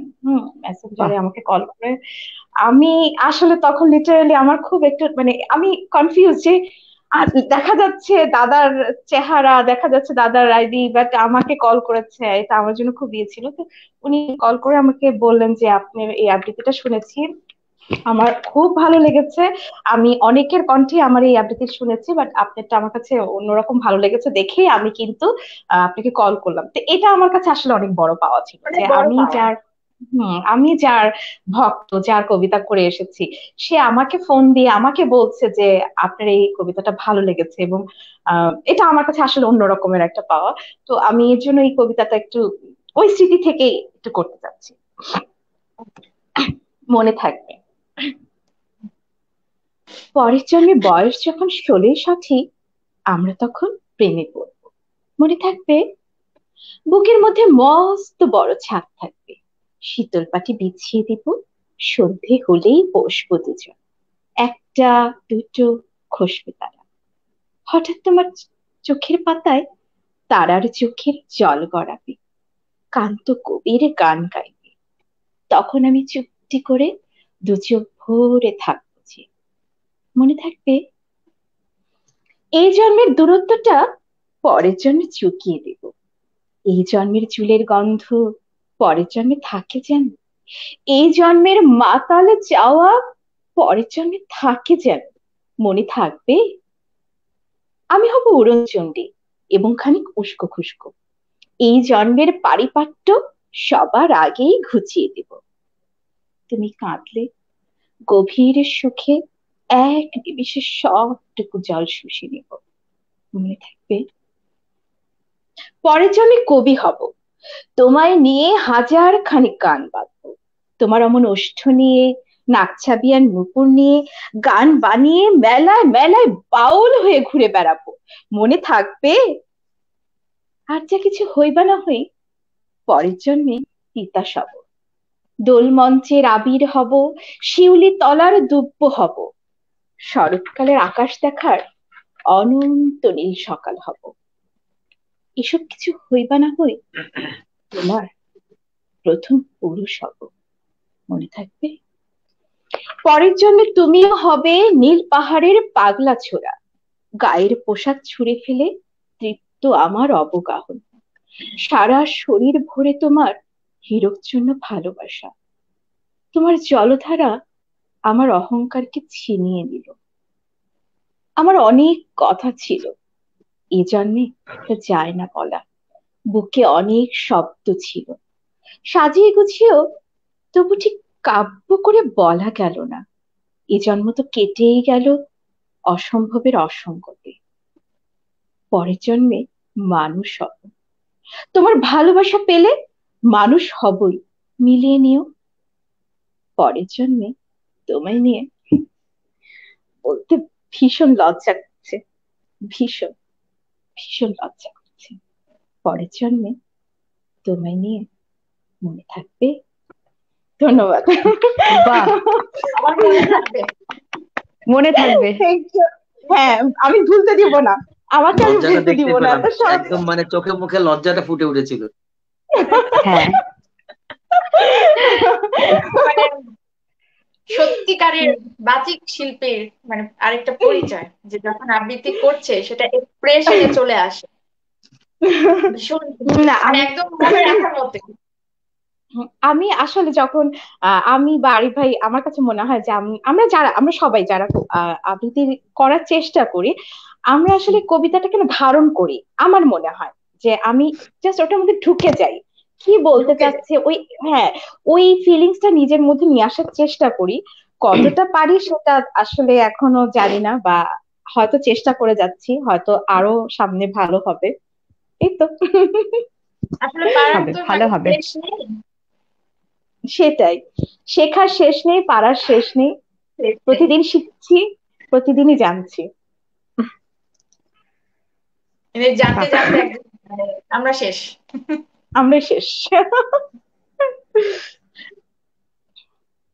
আচ্ছা, পরে কে আচ্ছা, যাচ্ছে এবার, কার কাছ থেকে শুনছি? আমরা এবার ইফাদের কাছে চলে যাই। ইফাদ আমাদের এবার কি উপহার দিবেন আমরা দেখি ইফাদের কাছ থেকে। ইফাদ কি আচ্ছা, শোনাচ্ছেন আমাদেরকে এবার? আমি আপনাদের এই বন্ধু, আর এই মুহূর্তে আমারও বন্ধু নাদিয়া তাসনিমের লেখা ও অনেক দিনের ইচ্ছা যে আমি ওর একটা লেখা করি, আর তুমি করেই বলি আমি ওকে। আসলে বন্ধুত্ব তো কোনো বয়স পাচ্ছে না, সেজন্য তো আমি চেষ্টা করছি আজকে ওর লেখাটা করার জন্য। আমি আছে কিনা ও লাইনে আমি জানি না, বন্ধু যদি থেকে কথা থাকো ছিল চেষ্টা করছি। কথা হ্যাঁ, ছিল আমার সাথে অনেকক্ষণ ছিল। আচ্ছা আচ্ছা, চলে গেছে না? আচ্ছা ঠিক আছে, না পরে আমি জানি না, বাট টাকার কথা। ওকে। ওর লেখা করছি আমি একটা, ওর লেখাটার নাম হচ্ছে হারিয়ে যায় সময়। চেষ্টা করছি, এবং এর সাথে আমি যে বাঁশিটা এখন দিব, এটা আমাদেরই বন্ধু গোলাম কিবরিয়া করেছে। চেষ্টা করছি ওটা একটু করে দেওয়ার জন্য।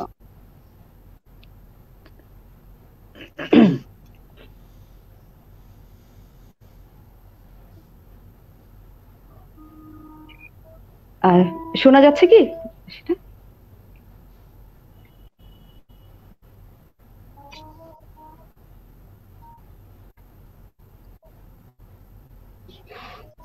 অনেক কম। হ্যাঁ, বাঁশিটা কি কম হ্যাঁ, শুনছি? এখন শুনতে পাচ্ছি।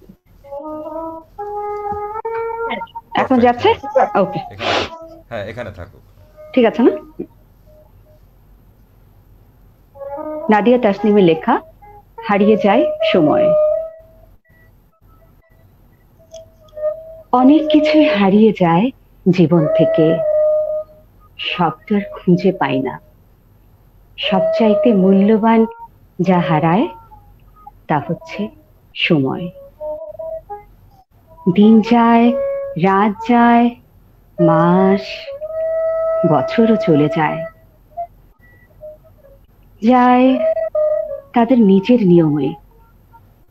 কিছু থাকে তারা সুখ স্মৃতি হয়ে, আবার কিছু কষ্টের। ভালো আছি আমি, খুব ভালো।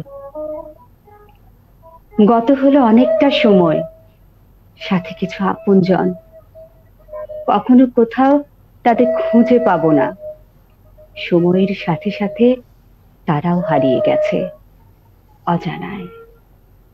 যারা আছে খুব কাছের, অতি আপনজন, তারাও তো দূরে থেকে অনেক দূরে।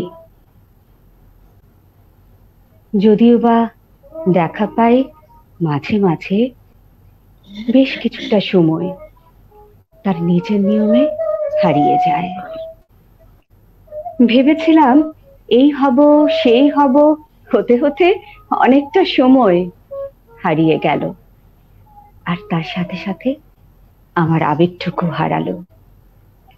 ভালো লাগার, মন্দ লাগার সব অনুভূতিও হারিয়ে ফেললাম। সবচাইতে মূল্যবান যা হারালাম তা হচ্ছে সময়। খেলনা, গাড়ি, পুতুল, হাড়ি, কত কিছুই না চাইবার ছিল একটা সময়। আর আজ সব পেয়েছি সময়ে, সেই সব নিয়ে খেলা করবার বয়সটাই আমার হারিয়ে গেল। সোনালী শৈশব, কৈশোর, যৌবন পেরিয়ে বয়সটা যে আমার কমতে কমতে শেষই হয়ে যাচ্ছে। সে হয়তো আর কারো জন্য অপেক্ষা করে না, পিছুটাও ফিরতে জানে না, হারিয়ে যায় অজানা। সবচাইতে মূল্যবান যা হারায় তা হচ্ছে সময়। ইচ্ছে ছিল সুস্বাদু আর দামি খাবারগুলো সব কিনবো, একদিন খাবো পেট পুরে, যেদিন সামর্থ্য হবে কেনার।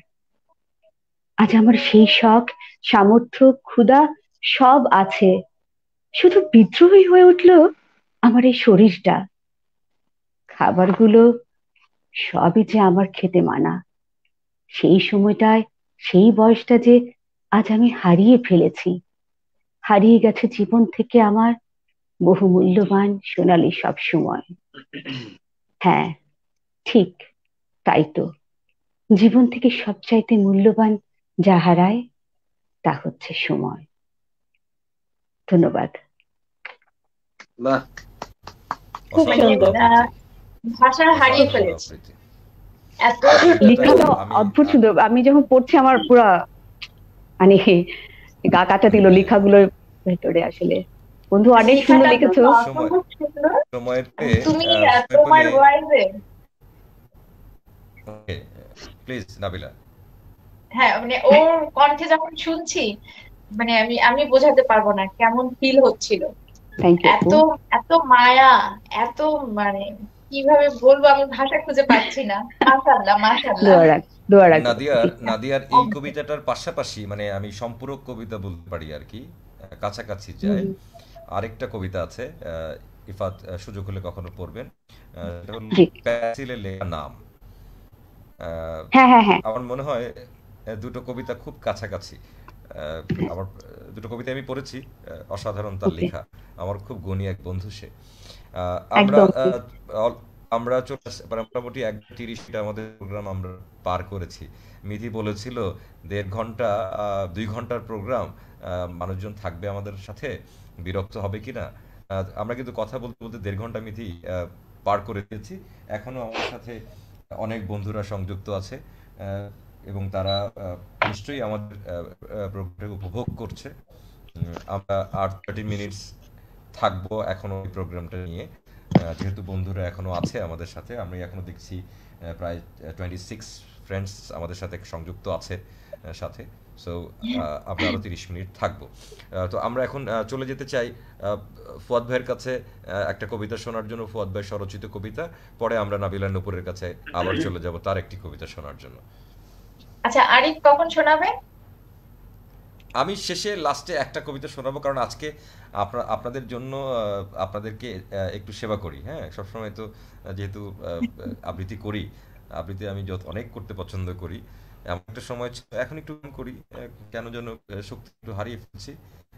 এটা আমার মনে টেকনোলজির প্রবলেমের কারণে এমন সময় গেছে যে প্রতিদিন রাতে ভুল হোক খারাপ মানে মন্দ হোক, আমি একটা কবিতা আবৃত্তি না করে, রেকর্ড না করে, পোস্ট না করে ঘুমাতে পারতাম না। আমার মনে হতো প্রতিদিন রাতে একটা করে পোস্ট করতে হবে। আমার অনেক বন্ধুরা আছে এখন মাঝে মাঝে আমাকে বলে, এই কি ব্যাপার, তুমি অনেকদিন কবিতা আবৃত্তি করছো না কেন, তুমি কি অসুস্থ নাকি, তোমার কোনো সমস্যা আছে কিনা। কারণ ওরা অপেক্ষা করে কিছু কিছু বন্ধু যে প্রত্যেকদিন ঘুম থেকে উঠে ওরা আমার একটা আবৃত্তি শুনবে, সেটা ভালো হোক মন্দ হোক। তো আবারও শুরু করব। আবৃত্তি করতে আসলে অনেক পছন্দ করি। আজকে শুধু আপনাদেরগুলো শুনবো, লাস্টে একটা কবিতা আমি যে কোনো একটা বন্ধুর, কারণ আমি আবৃত্তি করতে গেলে কার আবৃত্তি করব, একটা বন্ধুর কবিতা আবৃত্তি করলে আরেকজন খুব কষ্ট পাবে। এই চিন্তা করে আবৃত্তি করতে পারছি না, হ্যাঁ, যে কারটা করব কারটা করব না। আর আরেকটা পারি বন্ধুদের বাইরের কবিতাগুলো আবৃত্তি করার জন্য, কারণ বন্ধুরা সাথে যেহেতু আছে, সেই জন্য এই চিন্তা দেখি লাস্টে কার একটা কবিতা করে ফেলবো। তো আমরা ফুয়াদ ভাইয়ের কাছে এখন আসি। ফুয়াদ ভাই, আপনি আমাদের কি এখন কি শোনাবেন? আসলে আমরা তো যারা লিখি তারা সাধারণত প্রতিদিন 2-1 দিন পর পরই বড় বড় বেশ কিছু কবিতা লিখি। তো সব কবিতাই আবার নিজের কাছেই যে ভালো লাগে তা না। যতই কবিতা সন্তানের মতো হোক, কিছু কিছু কবিতা মানে জন্মের পর পরই একদম মন ছুঁয়ে যায়। আমি এইবার 26শে মার্চ আমাদের স্বাধীনতা দিবস উপলক্ষে একটা কবিতা লিখেছিলাম, কারো একজনের রিকোয়েস্টে লিখেছিলাম। তো তো সেই কবিতাটা জন্মানোর পরে আমার নিজের কাছে এত ভালো লাগলো, তো আমার কেন জানি মনে হলো যে যদি আমি মানে 60-70 বছর বয়সে গিয়ে একটু পরিচিতি লাভ করি, যদি কিছু খ্যাতি ট্যাতি পাই, তখন হয়তো এই কবিতাটা খুব নাম করবে। এখন খুব একটা নাম করেছে তা না, আবার খুব একটা দুর্নাম হয়েছে তাও না, তবে সেই সময়টায় গিয়ে এই কবিতাটা বেশ ভালো করবে। যেটা আমি ইনশাআল্লাহ। লিখেছি, কবিতাটার নাম হলো স্বাধীনতা। স্বাধীনতা যখন ডায়াসে। আসলে আমরা তো স্বাধীনতা চোখে দেখিনি, আমরা তো স্বাধীনতাটাকে যারা যারা আছে আমরা উপলব্ধি করি। তো সেই সময় যুদ্ধ বিগ্রহ এগুলো কিছুই আমাদের দেখা নাই। কিছু কিছু পড়া, বাবা মাদের মুখ থেকে শোনা, বিভিন্ন আত্মীয় পরিজনের থেকে শোনা, এটুকুই অভিজ্ঞতা। সেটার উপর থেকেই আমি আমারটা লেখাটা। পিনপতন নীরবতা চারিদিকে, ডায়াসে আমি, অফিসের বড় বাবু, পরনে অফ হোয়াইট পাঞ্জাবি ও হাতাকাটা কোট, রিডিং গ্লাসের ফাঁক বলে আমার উচ্ছ্বসিত দুটি চোখ, চোখের মনিতে হাজার মানুষের ভিড়। মানুষ কই, এরা তো এক একটি স্বাধীন বাংলার লাল সবুজের পতাকা। না, আজ আমার হাতে ধরিয়ে দেওয়া রোজকার সেই স্ক্রিপ্ট নেই। আজ এ আমার নিজস্ব কিছু কথা বলার দিন, আমার গহীনের উপলব্ধি প্রকাশের দিন। আমি বিসমিল্লাহ দিয়ে শুরু করলাম। প্রিয় বন্ধুগণ, আমার লাল সালাম গ্রহণ করবেন। বন্ধুগণ, আমাকে 26শে মার্চের উপরে সংক্ষিপ্ত বক্তব্য দান করতে বলা হয়েছে। আমাকে 1971-এর স্বাধীনতার বিষয়ে কিছু বলতে বলা হয়েছে। আমাকে আমার মা ও মাটির কথা বলতে বলা হয়েছে। কিন্তু বন্ধুগণ, আমার শহীদ ভাইদের বুক হতে নিঃসৃত রক্ত নদী নিজ চোখে দেখবার সৌভাগ্য আমার হয় নাই। বীর প্রতীক তারামন বিবির খুলির পাশ দিয়ে শীষ কেটে বেরিয়ে যাওয়া গুলির শব্দটির সঙ্গে আমার পরিচয় ঘটে নাই। বুকে মাইন বেঁধে পাক হানাদারদের ট্যাঙ্কের নিচে ঝাঁপিয়ে পড়া ছেলেটির মুখে হাসি ছিল কিনা আমার চোখ তা লিপিবদ্ধ করে নাই। দুই হায়েনা সেনা যখন দুদিক হতে আমার বাংলার নববধূর দুহাত মাটির সাথে ক্রুসিফাইড করেছিল মিলিটারি বুটের দ্বারা, আর আরো কিছু নেকড়ে যখন বিবস্ত্র করেছিল মেয়েটিকে এবং খুবলে খুবলে খেয়েছিল তার নরম বুকের মাংস, আর এ তো মন না ভরলে চাকু দিয়ে কেটে নেওয়া হয়েছিল বাংলা বধূর বক্ষ, রাইফেলের ধারালো বেয়োনেট জনিপদ দিয়ে ঢুকিয়ে খুঁচিয়ে খুঁচিয়ে মারা হয়েছিল তাকে। আমার বীর যোদ্ধা সেই বোন, সেই মা একদলা থুতু ছিটিয়ে বীরের মতো মৃত্যু কোলে ঢলে পড়েছিল কিনা তা জানা হয় নাই। অতএব প্রিয় বন্ধুগণ, আমি আজ সেই স্বাধীনতার ইতিহাস বর্ণনা করব না। আজ আমি শুধু বলবো আমার নিজস্ব উপলব্ধি।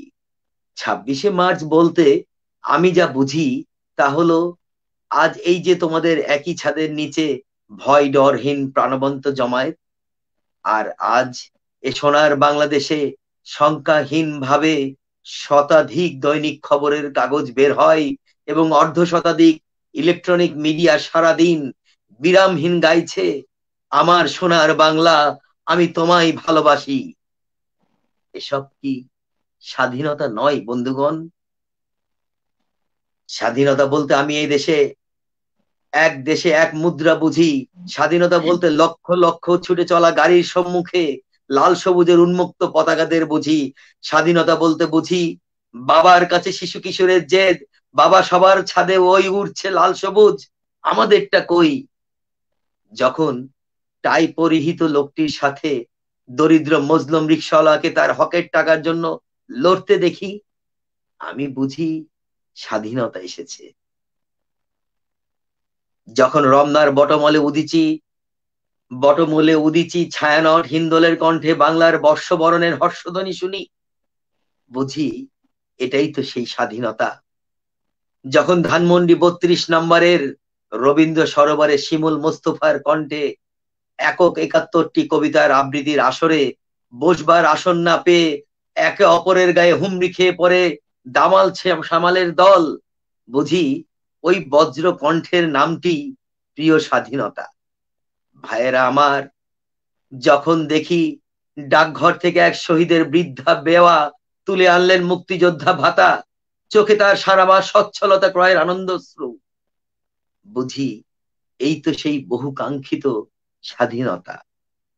যখন কিনা লতে তেসারিং ভুটানের প্রধানমন্ত্রী তার বক্তব্যে সগর্বে ময়মনসিংহ মেডিকেল কলেজে তার বর্ণাঢ্য ছাত্র জীবন বর্ণনা করেন, আমি দেখি আড়ালে দাঁড়িয়ে এ জাতির জনক বঙ্গবন্ধু চোখ থেকে ঝরছে আনন্দের অশ্রুজল।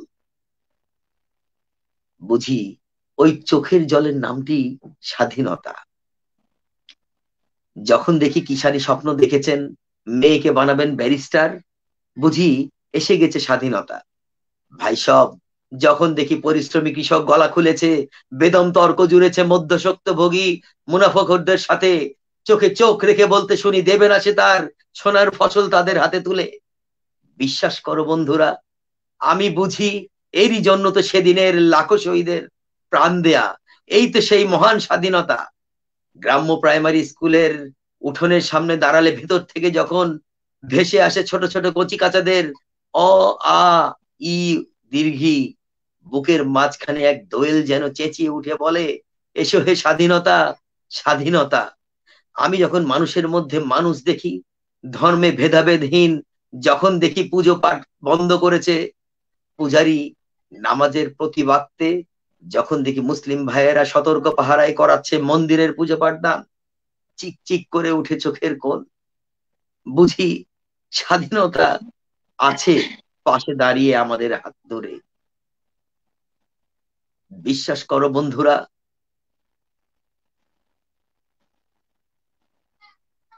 তাই আমি আজ সেই 26শে মার্চ দিনটির কথা বলতে এসেছি। 1971 সালের পর থেকে আজ অবধি প্রতিটি দিন যেই দিনটির নামে নামকরণ করা হয়েছে, যার নাম প্রিয় স্বাধীনতা। ধন্যবাদ সকলকে, এখানে উপস্থিত বাংলার সকল মানচিত্রকে, সকল পতাকাকে ধন্যবাদ। অসংখ্য ধন্যবাদ ফুয়াদ ভাই আপনাকে। খুব সুন্দর কথা। আমাদের সাথে আমাদের মানে দারুণ একটা কবিতা ছিল। আমি ফুয়াদ ভাইকে অসংখ্য ধন্যবাদ জানাচ্ছি। শেষের দিকে সময় পাবো কিনা সবাইকে ধন্যবাদ দেওয়ার, তার আগেই একটু করে ধন্যবাদ দিয়ে নেই। কারণ এই প্রোগ্রামটি সরাসরি আমার একান্ত আড্ডার পেজ থেকে হচ্ছে না, এই প্রোগ্রামটি হচ্ছে আপনারা সবাই জানেন রিল্যাক্স জিও থেকে।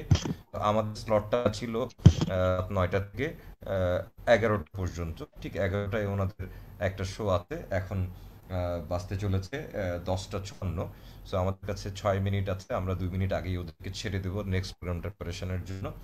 তো আমি বিদায় নিচ্ছি সকল বন্ধুদের কাছ থেকে, সকল শ্রোতাদের কাছ থেকে। আমাদের সাথে থাকবেন, রিল্যাক্স রেডিওর সাথে থাকবেন, একান্ত আড্ডার সাথে থাকবেন। তো আমরা অনুরোধ করব, অসংখ্য যেহেতু অনুরোধ ছিল বন্ধুদের কাছ থেকে মিতির একটি গান শোনার, মানে গান সবাই শুনতে চেয়েছিল।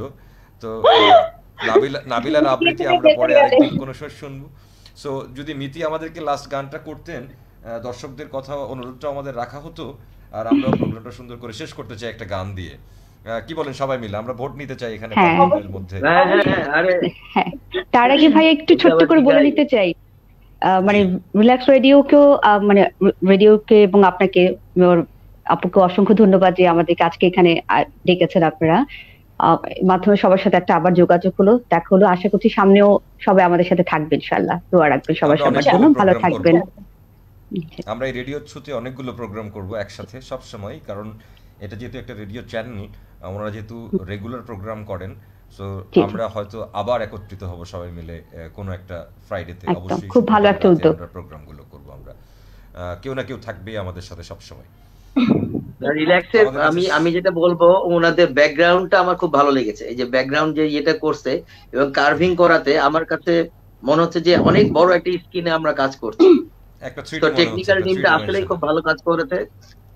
আর নিরবিচ্ছিন্ন লাইভ করানোর জন্য আসলেই রিল্যাক্সকে আমরা কৃতজ্ঞতা জ্ঞাপন করছি, ধন্যবাদ। আর দীপ্তকে তো অবশ্যই, দীপ্ত আমাদের, আমি বিশেষ করে দীপ্ততে এই জন্য লিখি, যদিও আমি নাবিলা নূপুর আপুর মানে মাধ্যমেই ওখানে যাওয়া, তারপরেও আমি এই জন্য লিখি যে ওখানে অনেক কমেন্ট পাওয়া যায়। সত্যি ঘটনা, কমেন্ট গুলো এত বড় বড় হয় ভাইরে ভাই, মানে খুবই ভালো লাগে কমেন্ট গুলা। মানে কমেন্টের রিপ্লাইও আমি এত বড় দিতে পারি না যত বড় কমেন্ট করে ওরা। কিন্তু এখন আমরা মিতির কাছে, আচ্ছা আমরা মিতির কাছে চলে যাই, একেবারে সময় নেই, 4 মিনিটস আমাদের কাছে আছে। মিতি গানটা শর্ট ভার্সন একটা গান আমাদেরকে শুনিয়ে আমরা প্রোগ্রামটা করে দিতে 11টায় আমাদের আবার পরবর্তী প্রোগ্রামটার জন্য। আমি বুঝলাম না আরিফ ভাই, ভুললেন না কেন? মানে যেহেতু সময় অল্প, টাইম নষ্ট করো না মিতি, টাইম নষ্ট করো না, করো আমরা শুনি, শুনতে শুনতে আমরা বাড়ি যাই। আচ্ছা আজকে মানে শেষটা খারাপ ভাবে হোক আমি এটা চাচ্ছিলাম না, ঠিক আছে? এখন আপনারা যদি সেভাবেই করতে চান আমার কিচ্ছু করার নাই। আমি চেষ্টা করব। তার আগে সবাইকে আবার ধন্যবাদ। সবাই বলে ফেলেছে, যেহেতু সময় স্বল্প আমি আর অত বড় করে বলতে চাচ্ছি না।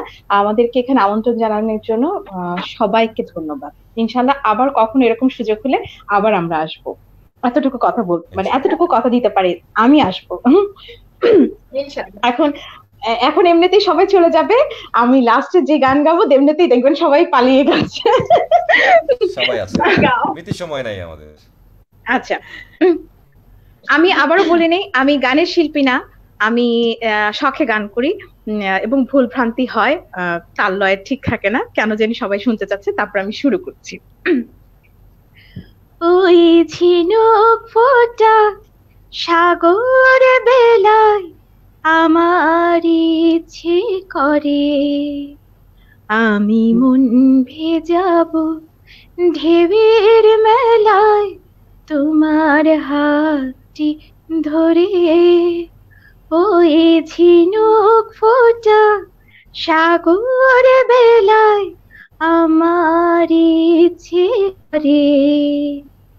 আমি মন ভেজাবো ঢেউয়ের মেলায় তোমার হাতটি ধরে।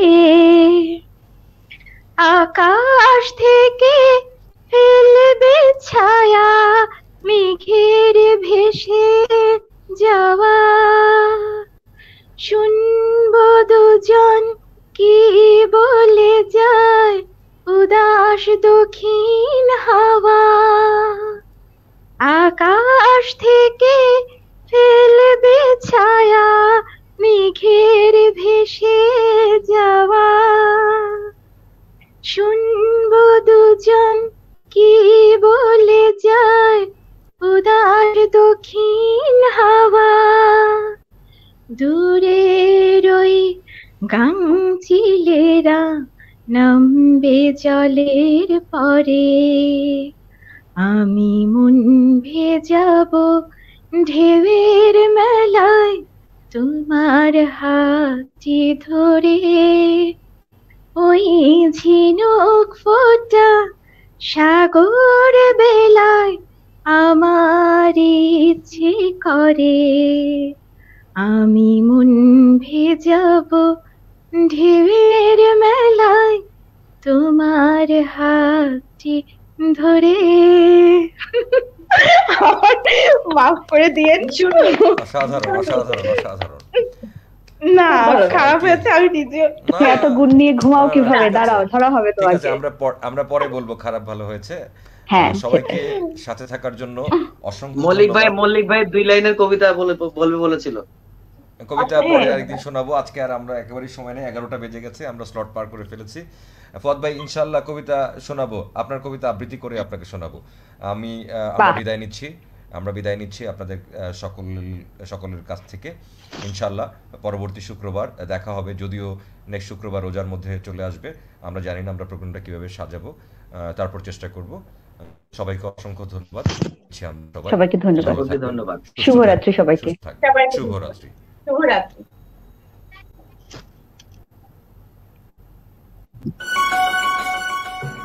It has been a long time. No one has taken the initiative to bring everyone related to all kind of media under one umbrella of recognition. To know about your passion, about your capabilities. What are your expertise? Well, here we come with the solutions, with you in mind.